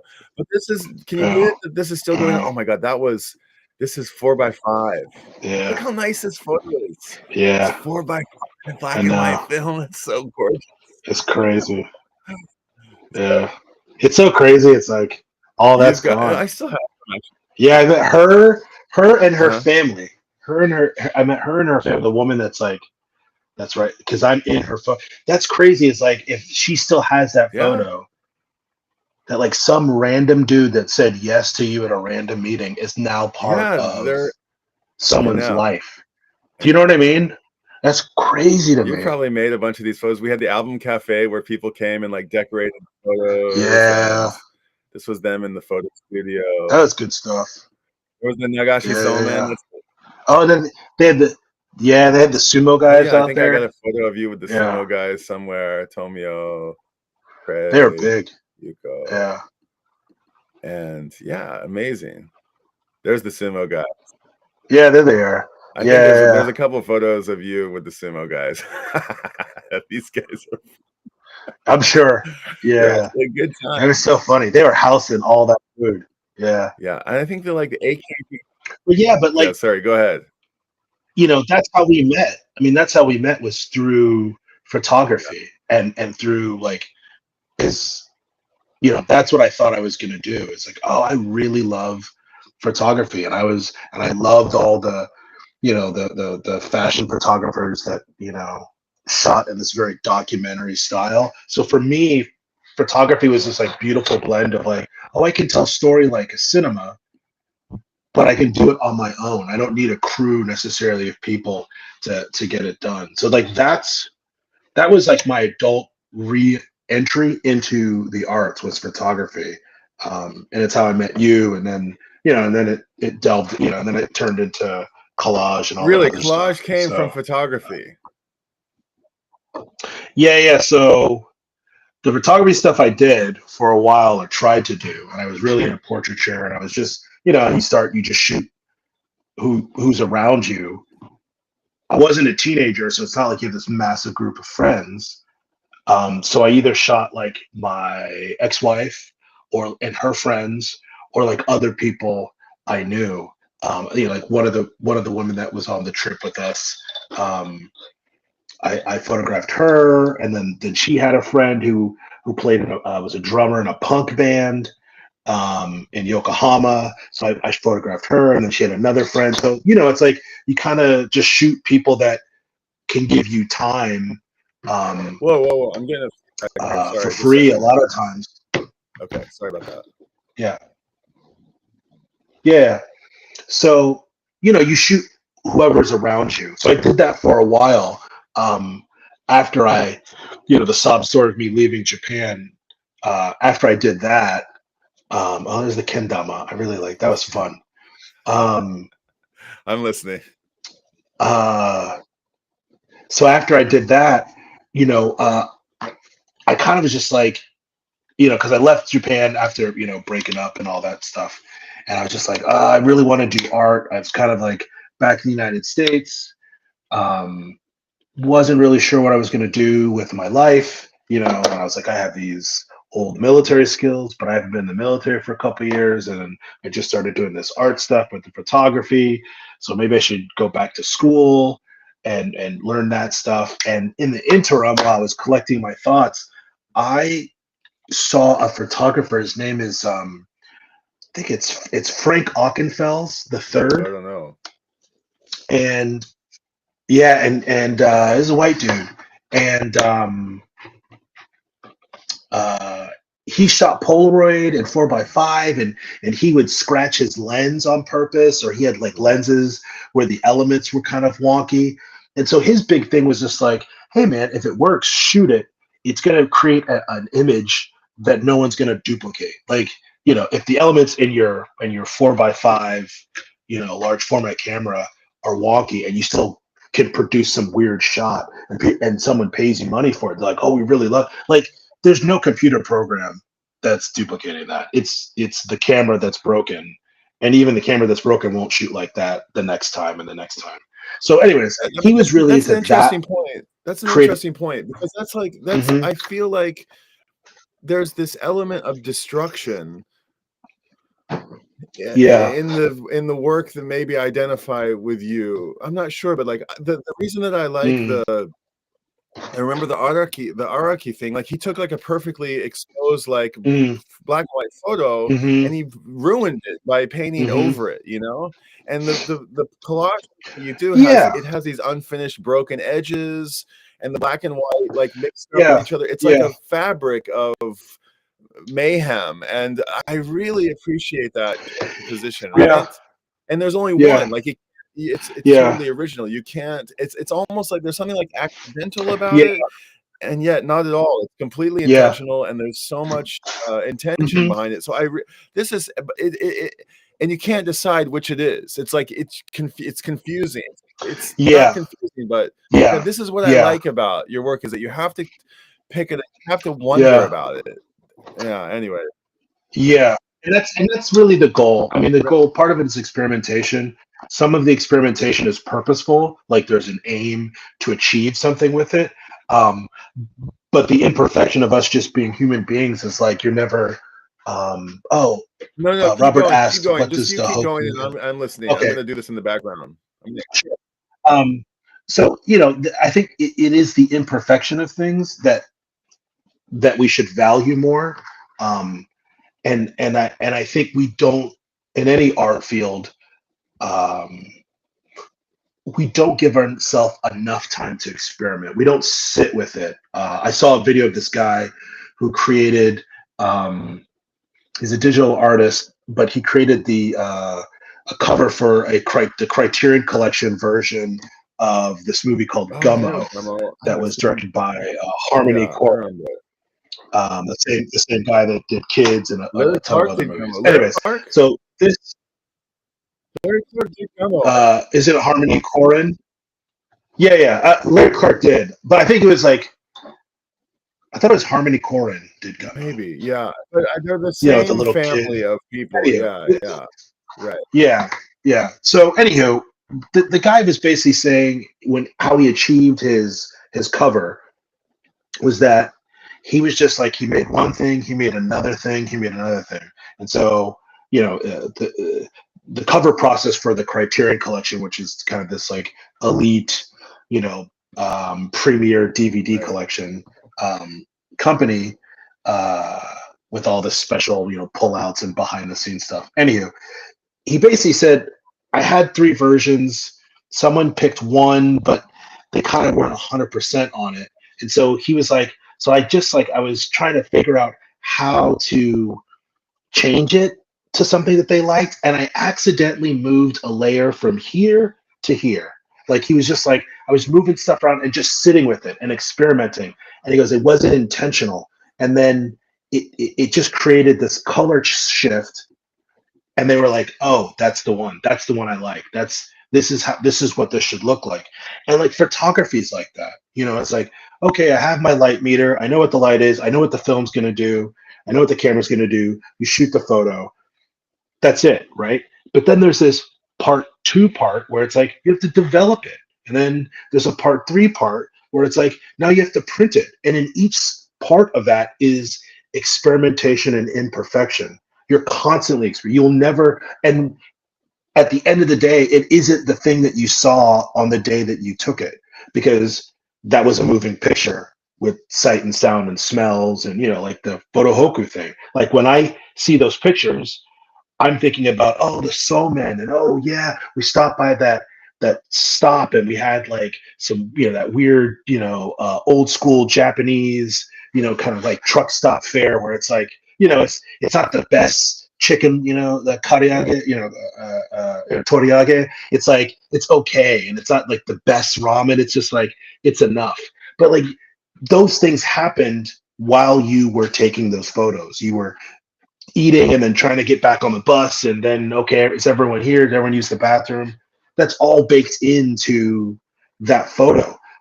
But if no one was there, they don't see that. They didn't. That's not their experience. They're experiencing something totally different. And so, anyways, that's why I like photography. The collage aspect of it was the photographer that I had mentioned, Frank Ockenfeld. He would make these books, these for himself, these journals of all his experimentations with lighting or a set or whatever. And he would go, oh, and he has it. You'll see it on his website. And he's like, oh, we tried this out. We tried this out. His Polaroids, which were obviously intended to just test lighting, or the Polaroid strips, because he would have all various types of film cameras. He would stick them in there. Oh, we did this. We tried that. That didn't work. Try this next time. And as he was doing that, he would review it. He would do it, then review it on the plane, and then scribble even more notes. And then he would get bored and start drawing in it. And then he was cutting out the pictures. And so it went from like this ledger of experiments to this fledgling art thing to like a collage book. Like the one right there in the, what's that actress's name? Angelina Jolie. That's from his book. Like that's what his books look like for himself. Like that is actual film of Angelina Jolie that is obviously not exposed right. And he just took it, glued it into that book, and just kept it moving. And then there's like ones underneath her, underneath where it says save. There's tons of other versions of that. So like I saw that and I was like, oh wow, that is a way that I can still do photography or use elements of photography. Yeah. And do something different, because the thought of like trying to photograph somebody all the time reminded me too much of Japan, and reminded me too much of like a not so nice time, before I left. So it was a way of like doing art, which is cathartic, to kind of get ideas out of your head. And it's also a way to, I love this. yeah. So like super fun stuff. And then so the photography kind of went bye-bye, really because of economics. I couldn't afford film. There's another one. And I think he's made a couple of books showing all his stuff. Like the stuff on the left, nice those are just all his test shoots, those strips and all that stuff. Look at this lens. That picture is likely. And he shoots beautiful stuff. But I think what I found more interesting wasn't his finished work. I liked the stuff on the left. The stuff on the left obviously was interesting. It wasn't like it's not finished. The Spike Lee photo is a photo. You either Yeah. know who he is or you This is don't. kind of where And if yeah, you I'm always over here on the right, like, and there's you're nowhere to always go here with on the that. left. And I always think that like, oh, how do I get over to that area? That's why I really like your work. I can make this thing on the left. Yeah. I can't do this. I don't have the gut to Yeah. get over here and start tearing paper and layering things and So doing those kinds of. to me, the way I got to the left was trying to make something on the right and either getting bored or realizing um, uh, that's never going to be that way. So like sometimes like with photography, like I had the people that I liked and I was like, I'm going to, um, I want to shoot like this guy. You know, I really like the way this person shoots film. They only shoot in black and white. That's Gummo. That's There's a oh, no, wait, famous no, that's Playboy. Never mind. um, there's a famous photographer, and I can't remember his name. He No, passed this is away I really like a this while work a back. lot. I maybe know the Um, name. and so he shot film. I think he shot black and white film photography for a while, for like Vogue and all that stuff. He's a German photographer. He's no longer alive anymore. Um, Peter Lindbergh. So Peter Lindbergh, I liked his work because it felt very, some of his stuff, not all of his stuff, um, but some of his shoots were very, what's the word? It felt like reportage, right? Because he would do a fashion shoot. There's a campaign he did with Uma Thurman, and they're running around in downtown Manhattan, and he's shooting from like across the street, like through bars of scaffolding, and she's running in a $2,000 trench coat and something else. Um, but it feels like very, it doesn't feel like the typical fashion shoot. Yeah, all this stuff. This stuff's great. Yeah, This I is was sitting all here Frank Oakenfold's. looking at this and talking Um, about it, thinking I was sharing it on screen, but it turned out that I was mentioning, is this oh, this is the Playboy yeah, thing I was mentioning. yeah, Yeah, and yeah. here, But so really great stuff. But this, so I tried to emulate him and could only get so far. And I think to me, I think you have two choices. You either keep going until you figure out exactly how someone did it. But I think what's more interesting, and I think what happens a lot, is like you discover a way of doing it that's good enough for you. Did you get to a point where you go, oh, I really like the way I shoot, as you're trying to experiment and copy and copy and copy, and you're still not getting it. Then you go, actually, I kind of like the way I shoot, and I kind of like the way this looks. And people will see my work and see that it's probably an homage to somebody, and they'll see the connection, but it will distinctly be yours. And that's kind of what I've done with my collage stuff. I kind of feel like Anything that changes, I kind of feel yeah, like for in my case, like I see people who like achieve some as they say about like guitar players, it's like you can put like somebody's got some special guitar and like you put it in and it's got right, this special tone that only this guitar player has, but you put it in a different mm, guitar player's hands and that guitar should sound like the owner of the guitar, and yet it sounds like the person who picked it up. It sounds like the tone is all in the fingers, right, right? right, And sometimes I see photographers who yeah, are yeah, yeah. like, I want to make what they make, but no matter how hard I try to make what they make and I follow their same Mm, developing process or their printing process yeah, or use the same camera, it yeah, ends up looking like me and not like them, you know? It's like I couldn't try right, right. to not be myself. I couldn't try to express it on the But I think the thing is that if you were to then, if someone that didn't know you and saw your artwork and saw like, hey, this is my best work, and this is kind of where I feel I'm the strongest, and they looked at it, and then you told them these are the people that have influenced me in the making of this, they would be able to see the that's linkage. interesting. They would be able to see, okay, like I, you know, um,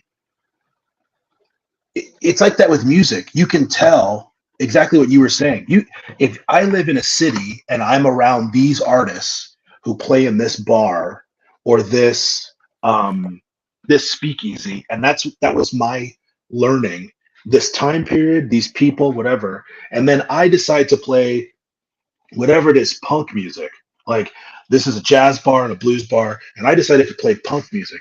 People will know if they really love music and they listen to you and they go, okay, I know you play in this Right. punk band, and you go, who did you grow up listening to? And you start naming off jazz greats or blues greats, they'll go, that's what I thought.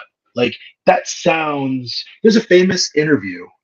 Here's a easy anecdotal story to prove the point. Pharrell is in an interview with um, the drummer. What's his name? The lead singer of Foo Dave Fighters, Grohl. right? And they're talking, right? Dave Grohl. So Pharrell's talking to Dave Grohl, and he's asking Dave Grohl about basically what you asked me. Where'd you grow up? What'd you listen to? How'd you play this? And Dave Grohl basically says, I was trying to be the Gap Band or whatever, or not Cool in the Gang or Gap one of those Band's from guys. I Tulsa, forgot by who the it way. was. He Flap, goes, what do you? flap, the Right, fan. right. Yeah, I remember him Yeah. talking about this. I think I've seen this. And he's basically saying, I was trying to be these guys. And Pharrell's like, what are you talking about? He goes, listen to Smells Like Teen Spirit and strip everything but the drums. And you'll hear this is the same intro these guys use because that's who I wanted to be. But Dave Grohl's white and he grew up where he grew up. And it's like, this is the path I took with my experimentation with the exact same medium that you're using. It isn't going to be the same. Like you said, you could grow up here and I can grow up in Oklahoma and we can both be very, very proficient at what we're doing. And we can even listen to the exact same bands. Our sensibilities are also going to be affected by, what they say in the culinary world, the terroir, right? It's like you can take grapes, right? So the grapes from old world grapes from France, if I take them and I bring them into California, the exact same grape, they will not taste the same because the soil produces these minerals and this nutrients, and the grape will then blossom and do this, and then the climate and the atmosphere, and so your grapes will taste like this. And then if I take the terroir that's in, let's say, the Willamette Valley up there in Washington, they're not going to taste the same. They will be very, very different. They're not exactly the same. Not the same stuff is in the soil. So by nature, everything we're doing is unique and rad. And I think you copy enough until till you find your own voice, and you're just like, this is good enough. I don't need it to be perfect. I think collage is cool with that because it's abstract. I choose to make it very photographic a lot of the times, because that is how I'm seeing the world, and I see my artwork, even though it's small, I see it as like a billboard size. Speaking of which, and I've had a few you things. work commercially, and you can see your work in on book covers, and I don't know if you've done album covers, but Yeah, you see them in editorial work, and yeah, is yeah. that something you're going to keep pursuing? What about Bill? You haven't been on an actual billboard, have you? That'd be pretty cool. No, I was in an electronic billboard in England. It was through a friend who worked at this design studio, and they were just looking for like lesser known artists. And so I submitted my work, and I got chosen. And so it was on these electronic billboards, like in London, and all the way up to the northern part of England. I went to England, I think the same year, and I just missed like being able to see my work. I was like, oh, this is the day I arrived was like the day like they were shutting it down. But it's I think to link back to what you asked me earlier, how does the military thing relate to this? I was an intelligence officer in the military, and as exciting as that sounds, it's all it is just about collecting information or reading information. Really, you don't even have to collect it. People just print stuff out, magazines, newspapers, television shows, whatever, synthesizing that and then delivering it to somebody. And like with collage, the importance and the position of like things layered or things in the foreground and the background, of how you deliver information changes the story just slightly. Like if you just, and so, for an artistic example, it's like if you just listen to like Led Zeppelin and all those, British rock bands of that era, and you didn't know that they had come to the United States and listened to American blues from the South, and specifically these artists. If you just listen to those guys, these white dudes from England, who are awesome musicians, you would just have part of the story. And guess what? There's nothing wrong with that. I love them. You love them. Great. Good for you.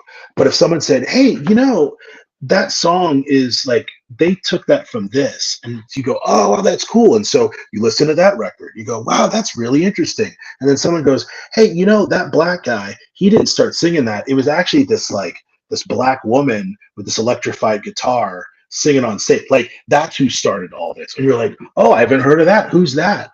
It's like, how, if you heard the story in reverse and then heard these British rock bands, you'd be like, yeah, it's cool. I like it, but you're just riffing off the shit that like I used to listen to in the beginning. You know what I mean? Like, still the same story. You just told it front to back or back to front. I think it's the same thing with collage. It's like, I'm not making anything for the most part. Like, if I'm not painting something or whatever, I'm taking stuff that already exists. That magazine exists. That photo exists. Those colors exist on the clothing. That paper looks like this because that's what they decided to print it on. You see these things all the time. How I decide to then recontextualize it, that's the fun part, right? This has been a really fun conversation, Aaron, and I'm happy that we can Yeah. We've set the groundwork to set up a continued Yeah. conversation. Yeah. I want to just answer Robert. Robert, thank you for being here. Robert's got a question about what does Photohoku mean.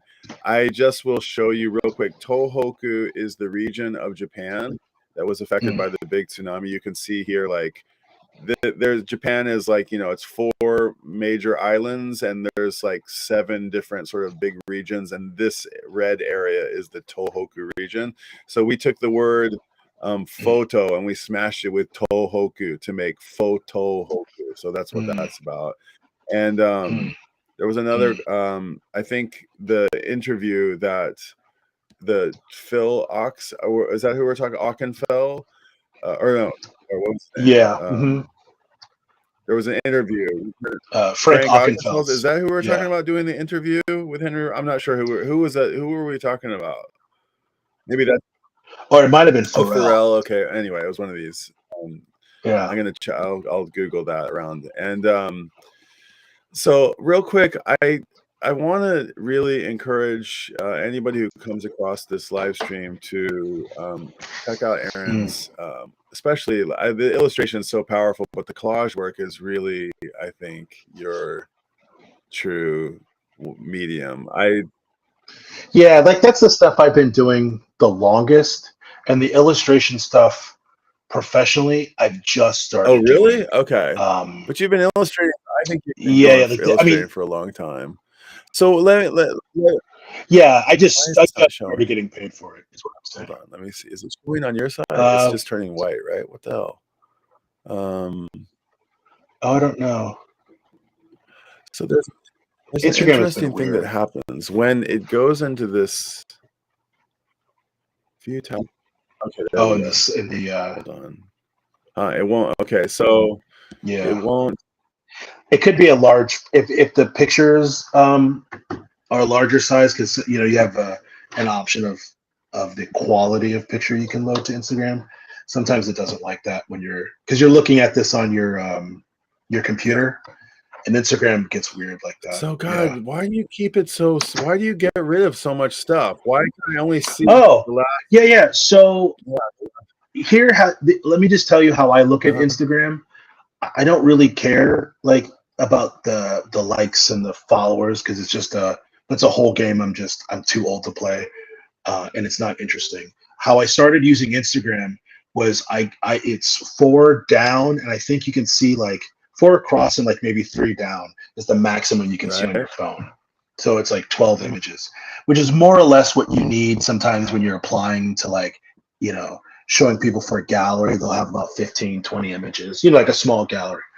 So when I was starting off, I basically used Instagram as a gallery space for me. Like, this is what I told myself. And I said, okay, we're going to make 12 things of work, you know, over a set course of time. And this is going to be our gallery to show it.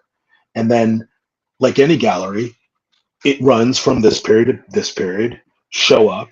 If not, I'm sorry, you missed the retrospective work of you know, of Aaron Okay, Marin. that's You know, go fair. somewhere, you know, and then we'll have he'll be coming around. So it was for me to not, one, hold on to old stuff, and two, to challenge myself to make new work.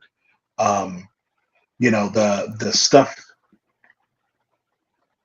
you know, at the end, you know, of it, of my feed was essentially, um, I was trying to figure out how to use like Photoshop or Illustrator to make posters because I just had it on my computer. Um, and I wasn't really using anything. You know what I mean? I wasn't really using it. So um, that's why a couple of those things are posters, and they're very kind of, you know, Photoshop heavy. But it wasn't like, it was just something to experiment with. Um, the black and white stuff that you're showing right Hmm. now, I did that for a year. So for a full year, I told myself we're not going to make anything in color. We're only going to make black and white. I bought a printer that prints, you know, the packing, the shipping label stuff. When you get your shipping label with the barcode and it says, you know, UPS or whoever, it was a cheap printer. That's funny. The tape is, I think it reacts with like a Okay, laser, you know, so right. there's no ink. And I just made black and white stuff for a full year. And it's really, really hard. Like, it took forever to figure that out. You know, like, oh, I got to cut this. Like, you know, I had to find these images and cut them and or, you know, and include them together. Um, and here's the other thing that I put, or I try to do as much as possible, especially if I change styles, is I'll write on there who I'm trying to mimic. I'm like, hey, if you like this, you should go see this artist because this is where I got this idea from. And they are doing, you know, and this is their bread and butter. You know, so all this black and white stuff that kind of looks pop arty, and it's like, you know, comic book stuff and kind of 80s gaming. There's an artist called Printler. I forgot his real name, but that's his handle on Instagram. And he does this. This is all he does. And he makes zines and he has a sticker club. And all. So I got this visual kind of identity partly from him. The use of that printer was definitely from him. Part of this visual identity is like taken from like Andy Warhol and Robert Rauschenberg, where you're taking, you know, pop icons and everyday items and kind of mashing it together. But this specifically, a lot of that was from him, and it's like, you know, challenge yourself. You don't got to do a year, but, you know, do it for a month of like every day touching it, just to see, um, just to challenge Yeah. yourself. I mean, that's really it. You know, it's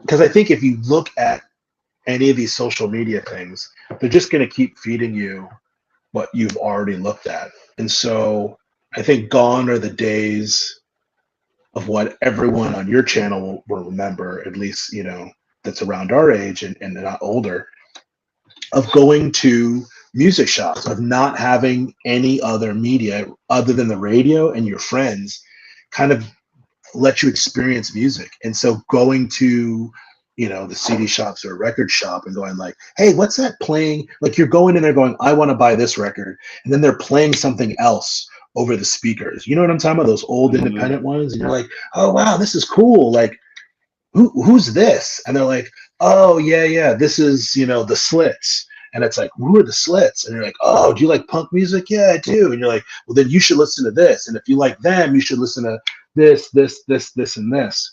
Um, and I think that, like, I have that with another friend of mine who is a former professor, collage artist, and a big time music head.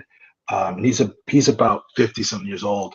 Um, and he would do that to me. I would tell him, oh, hey, I'm listening to this. And he's like, oh, well, if you like these guys, then you should listen to these people who kind of we're only famous, like Robert was saying, like, hey, did you know about the Oakland punk scene in Gilman Street?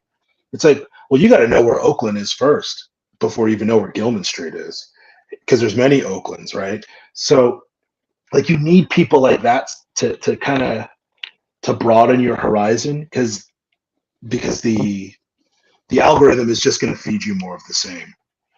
Not that there's 100% anything wrong with that, but it's like you're not going to experiment. You won't you won't listen to new music. Like I told you before about jazz. I didn't really get into jazz until I started listening to or started really paying attention to like, why do I like Tribe Called Quest and why do I like De La Soul? Like, I know those are samples and I know those are loops, and now I understand what that means.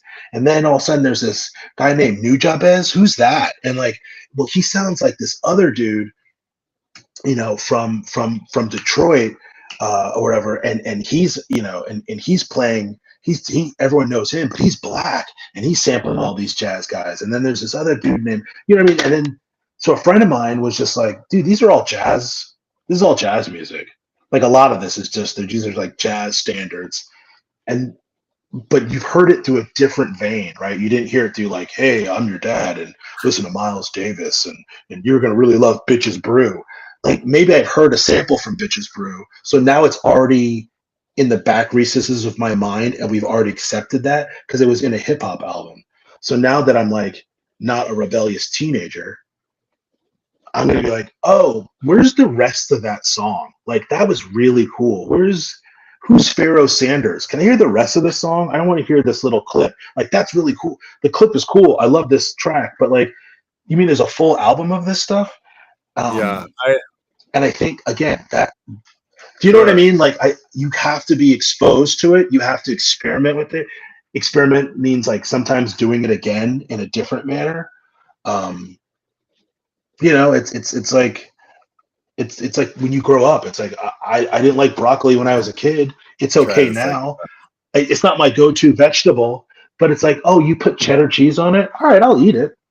Like, it's not nutritious, but it's like, I'll eat it now. But before, I was like, broccoli and just salt water, hard pass. You know what I mean? I'll just eat the mac and cheese.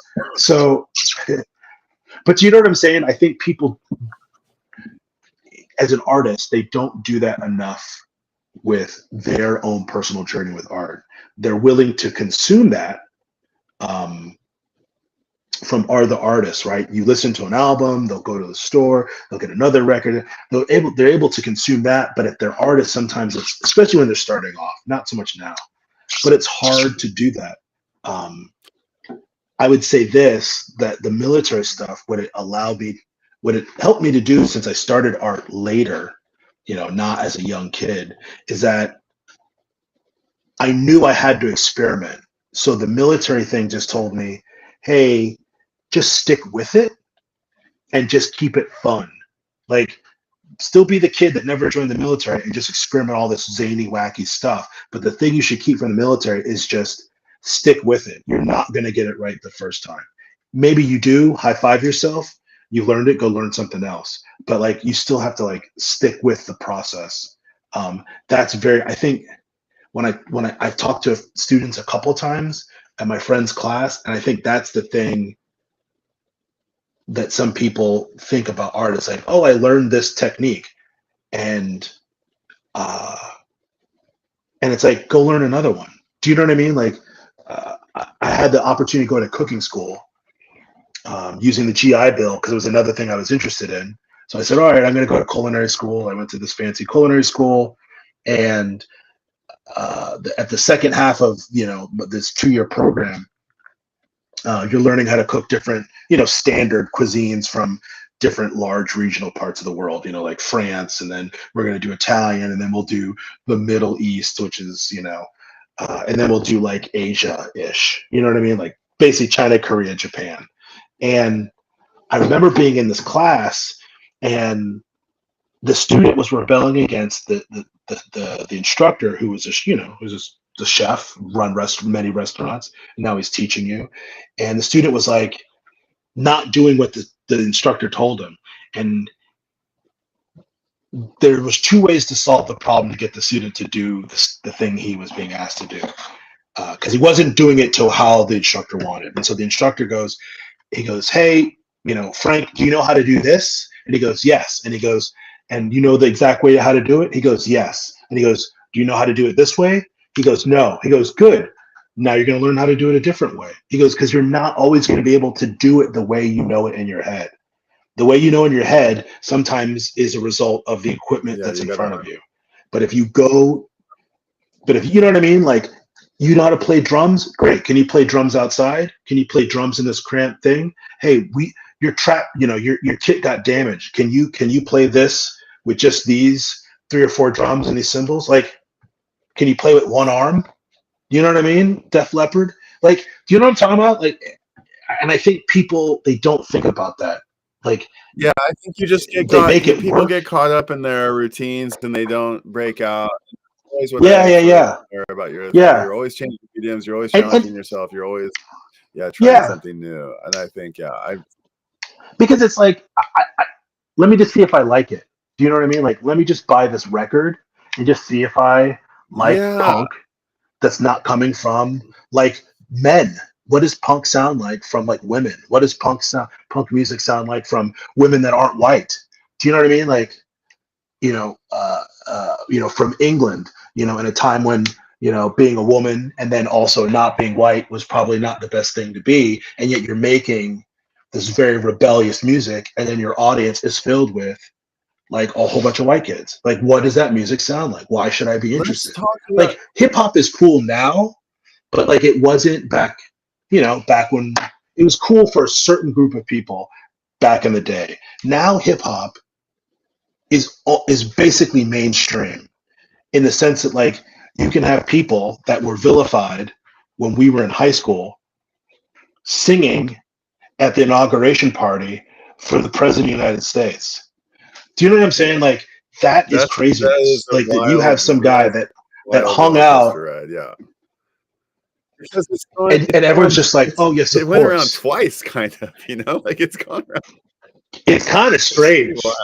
And then you see fashion, like, kind of doing the same thing. But even now, he was like America's darling. He's like a modern day Martha Stewart. And and you're like, I go, like, that dude was in court on a murder rap. He was in court on a murder rap when we were kids, around OJ time frame.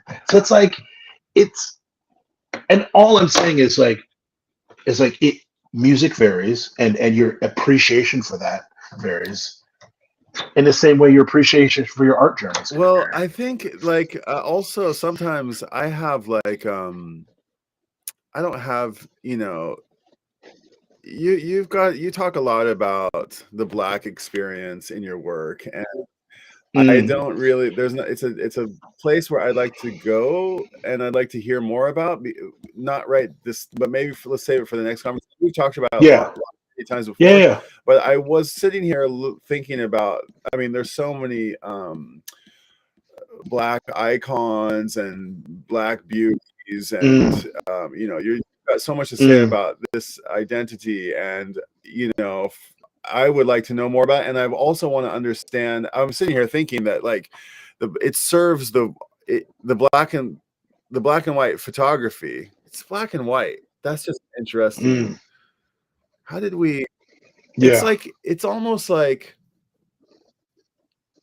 isn't it we should dive into that, like what black and white photography, because black and white photography has become like this vernacular that we associate with like classicism or whatever. I don't know, what's the word I'm looking for? Classical, photography. It's like the time. It was, and yet they had color photography from the very, very, beginning. Apparently, like you know, I don't know the nature of color, but you only need like 3 filters. You only need like a red, magenta, and whatever it is to get all the colors of the spectrum, right?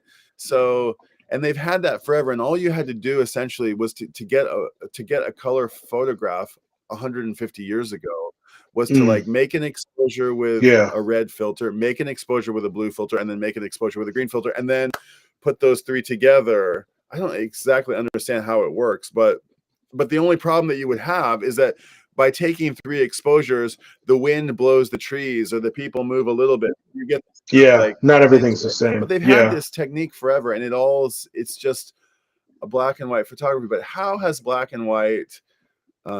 What does black and white mean right now? What does it mean? And what did it mean? What does it mean now? But now you can That's use it interesting. as like a tool to say something specific about the Black Yeah. experience.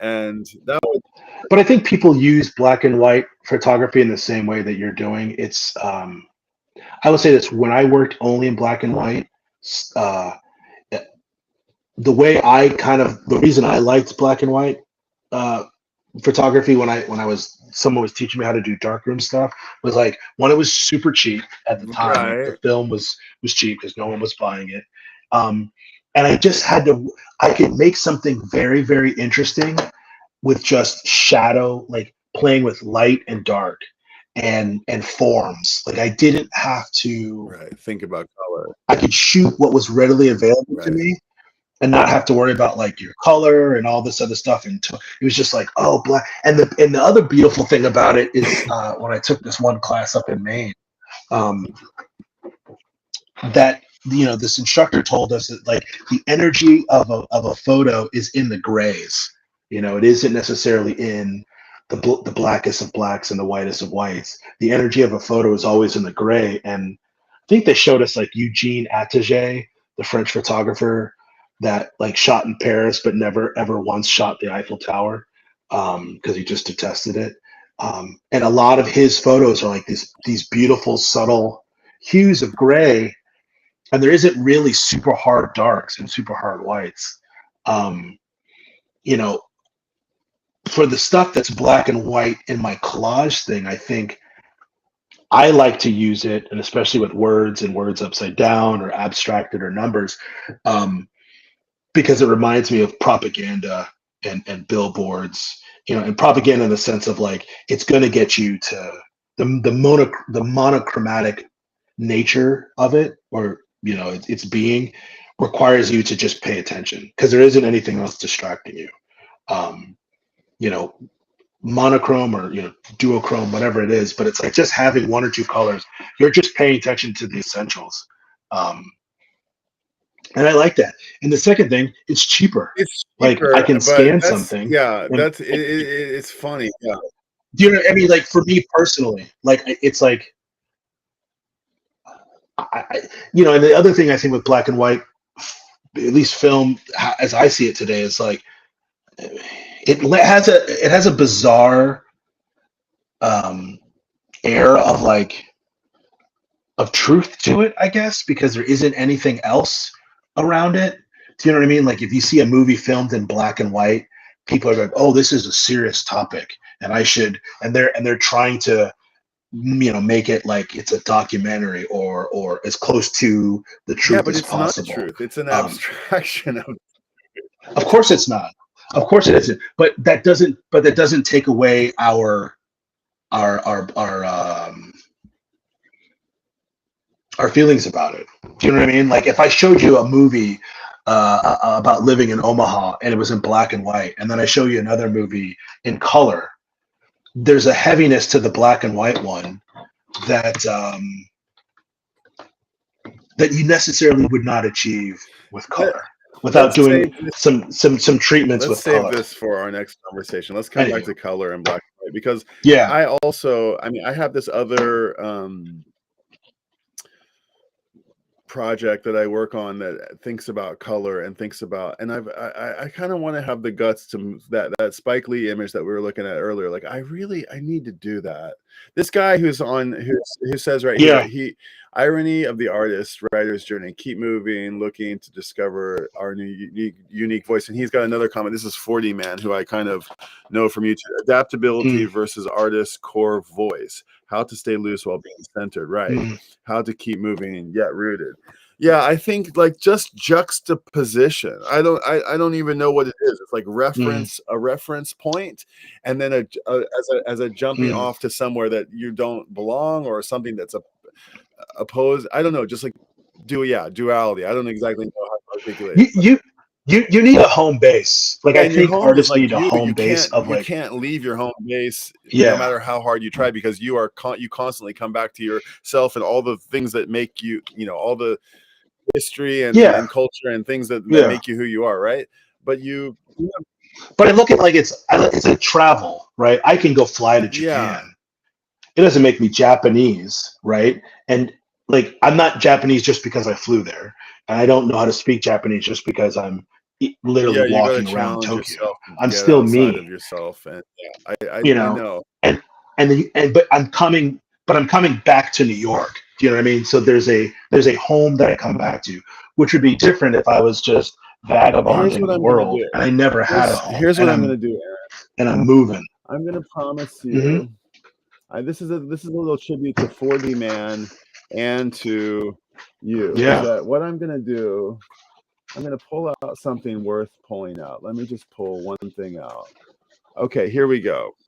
yeah, Um, I've got two images here. Okay, I've got one that's like monotone. It's nothing. It's a lens flare. yeah. It's an open sign from, I think, a diner that I used to work at forever ago. And this is an exhibition I was Oh part of. yeah, I'm going to do something. I'm going to get out of yeah. my out of my element, right? Nice. Yeah, yeah, Let's yeah. get some photos up. Nice. And I'm going to create something, Yeah, okay? So I'm going to take some arts yeah, and I'm going to put these yeah, together in I'm going to remix something. I'm inspired by our conversation today, yeah, and I don't do this yeah, nearly yeah, yeah, enough, and I love this. I love this, yeah, yeah. you know. Already, it's. But here's the thing: we abstract stuff all the time. Like I'm having a conversation with you, but you are in your home in Tokyo, but all I see is Brian. And then there's a piano behind you and some speakers and a record player. Like it's an It's so abstraction nice, of your home. It isn't and it's representative so refreshing. of your own home. Okay, Like you're remixing, but it's still your I have. photography. Like you've taken it. Like you can't change the fact that you took No, those no, yeah, I photos. love that. I That's love I that think the too. centered I part. totally love that. Let me see if Um, I can find more of your so work. the loose part is like you just ripped up those pictures. Yeah, no, I can't. I've got more work of yours somewhere, but I'll share it another time. Aaron, I'm gonna go. I can feel the crew waking up. Here's my new piece that I've just been There it is. inspired by. Nice. It's a performance Yeah, yeah, piece. yeah. Nice, Performance. man. Just glue it to a like a I know. four by I'm gonna five or do it. I'm gonna something. make and paint on top of You it. know, I'm you gonna go gotta. buy some paint and I'm gonna Yeah, paint yeah, on yeah, top of it. I'm gonna yeah, do yeah, this thing. yeah. Or you know what? Instead of buying paint, I find this very effective, and it'll probably be cheaper. Just get those big paint markers, right? You know, like Yeah, the yeah, yeah. I think I acrylic have paint some right markers, here. like the Look, ones they used to tag poppies with. or You know, like skunkies or that are something. wide. These will probably work. Yeah, yeah, yeah. Just use that. Good. Yeah, yeah, yeah. You don't gotta. Yeah, you don't gotta These do anything are crazy. yeah, okay, let's see. That's what like collage is cool, man. Like you could make glue at home from like rice and water. I know You that's know. another thing you do is like the cyanotypes and the like. Yeah, that stuff's fun. But like cyanotypes take a long time, right? Because you gotta like now I have to like I'm not like you where I have a ton of negatives anymore. Okay, this doesn't really work, but I'll Um, work on this. I'm gonna work on this. And this yeah, guy 4D Man, he this is kind of funny. So you'll notice that I left a comment on here. You said something yeah, like everything we were doing is unique and rad. That was just, you said that a second ago. yeah, And yeah, yeah, yeah. Oh yeah, I keep having these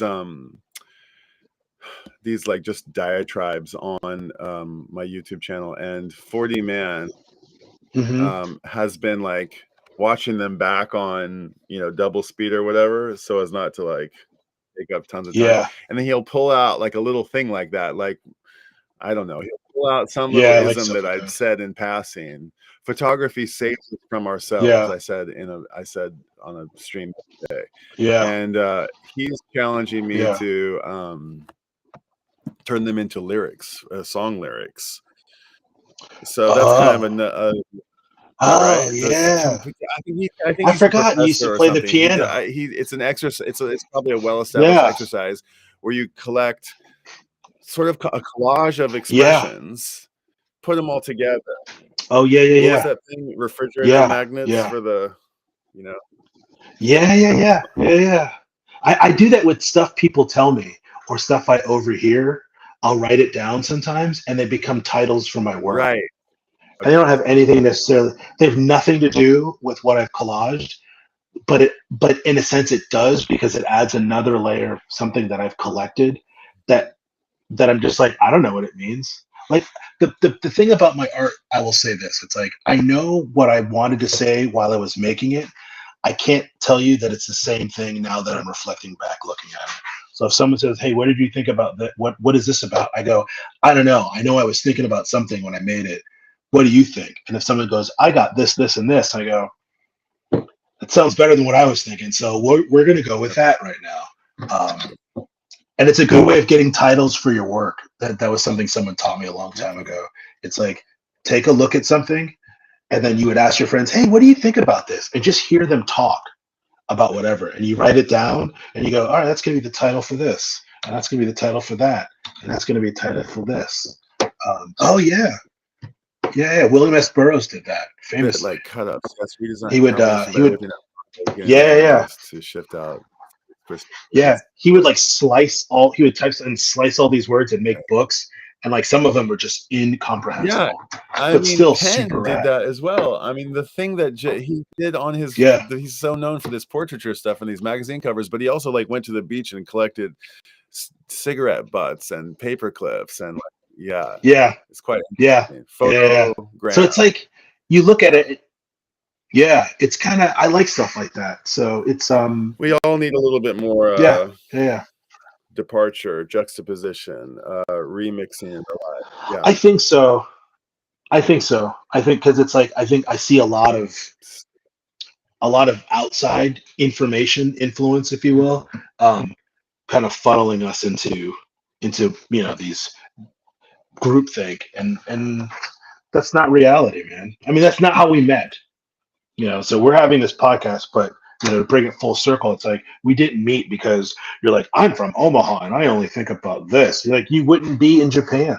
You would just stayed in Omaha, and I would have just stayed in New York or Oakland. Do you know what I mean? It's like you decided to just walk a different path um, than what other people would assume you should be walking, and that's how you just meet. So you meet rad people. Yeah. You know, Well, what we just there's kind of no two ways around it. we had a 20-minute session the day before yesterday because we hadn't talked this year yet, and I Mm-hmm. said, "Hey, Yeah, let's yeah, hop on yeah. YouTube. What do you want to have a conversation on? Let's just have our normal sesh online." I Yeah, appreciate you yeah, coming yeah. up and just like riffing, like not really knowing where we're going, but there's more to talk about. And we set up a little, we don't have to, we could get online again and wouldn't need to go back to the whole how we met and everything or like who you are, but like we could come and try this again. And yeah, and we can talk more about, I liked when we got to see more of your work. So I know you have your Instagram pages. Do you have somewhere else where we should go see your work? Aaron, do you have Not another place really. I mean, I gotta. work? I put some stuff on Behance, but it's the same stuff that's on the Instagram. I have Okay, okay. two So children's go follow books that I Aaron's. Say illustrated. again? I have two Books? children's books that I illustrated. Yeah, Okay. those are Do coming you want out to in throw those in? If you April. want to, throw them in the chat or throw them in the comments. And Well, I mean, I'll just show you one. I got the. please, while you're opening up, 30 minutes, I the mean, I got. manga call and response towards reality. We put a gesture out in the world does something back, which prompts our response, plain boulder. Hey, I like that. Yeah, me too. Let's see here. I'll make you. So yeah, this is my first book I've illustrated. Wow. Oh wait, hold on. You're reversed. Let me see if I can figure out how to do that. I think I can do it. A second. How do I do that? Reverse camera. I'm not sure. Anyway, let me see real quick here. Mirror camera. There we go. Okay, now you're the There we go. Amoya Black. Okay, so Grave. What's that about? This is cool. So this is the quick synopsis is, you know, a very loud, experimental, um, rambunctious, brave, smart girl um, gets told by adults to kind of quiet down, you know, and if kind of get back into the box. Yeah. And she has to decide whether she's going to listen to that or she's going to listen to the people that love her and tell her, no, what you're doing is important in the world, and it's important to to be you, to keep your uniqueness, your weirdness, your funkiness, your, you know, your laughing, your running, your playing. So, anyways, Cool. yeah. So that's what I did. Congratulations. It's my first book. Yeah, this comes out in April. Oh, it's not even out So you yet. know, Okay. no. Yeah. Oh, So it's this is the cool to first see time your I've name right on since the I cover opened it. there. Yeah. It's wild, man. So yeah, good book. Show us a And few pages. I don't know. It's maybe you can't, but can you show a page or two? yeah, I'll show you a page. I'll Show show a you this page. page here. So this is Oh, one of the fine. spreads that I did. Yeah. Okay, cool. She So always some has of it is answer in so class. some of it is like real paint, like Uh-huh. this right here. Yeah. That background, I just painted something on a piece of paper and then I just Yeah. scanned it in. And then other stuff is, you know, kind of, you know, digital um, stuff. Lovely. So, Okay. yeah, man. Amoya Blackwood. So, Amoya. yeah, What? Amoya Blackwood is brave Amoya Blackwood is the is name of brave. the. Okay. We'll look out that. We'll pick up Yep. that. We'll pick that one up for our little learners.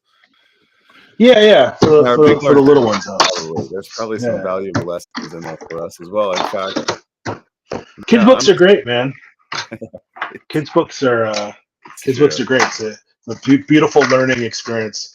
It's not too heavy. You got pictures, beautiful colors. Kids books are interesting. Okay, dude. Well, I'm gonna go. They're coming. I think they're waiting for me to. My kid's waiting for me to get off. I can hear her like, he's in the TV. Is he gonna stop streaming so I can go in there and watch That's TV, right. whatever she wants to do? I thought I was gonna have to That's take her right. to her thing today, but she said she didn't have to go. So that was Hey, nice. It was fun to hang out. We went on for 2 hours here. We're thanks, at two man. hours in a minute. Yeah, I really appreciate you coming on. Yeah, good It's stuff. always lovely to Yeah, talk to yeah, you. I care about you so much, and yeah, I man. love your works. And it's always like Thanks. I get I get a good vibe and good hit of Mm, inspiration. I'm actually mm. there was a little cathartic moment in there for me. So Oh yeah, of sharing the photos. yeah, Yeah. I saw you. I was like, oh my gosh, what are he's you gonna doing? do it. And He's then gonna do it. and then you tore it again. I was like, well, you can't fix that. Those are done. Yeah. So you've got to make something out of that. Yeah, Okay, well, thanks to that's cool, man. Robert and to 40 Man and to everybody who tuned in. If you're watching this afterwards, appreciate Yeah, it. that's cool stuff. Thanks, guys. Yeah, Catch up with what I missed. Yeah, leave it to. Yeah, we just kind of rambled. No real direction here, but you get to hear a little bit about Aaron's background I'm a rambling man. yeah, how we came to know each other. There's even more to this story, but we'll save it for another stream. It's top secret, and we can't. All right. Well, We have a can't good tell rest you. of your weekend, man. You got all day, All right. all night Saturday, and all day tomorrow to enjoy. And we'll Yeah. catch up in a couple weeks, couple months. We'll see what All right, happens. man. All I'll right, see you Aaron. later. Take care, dude. Peace out, All everybody. right. See you next time. All right. Bye.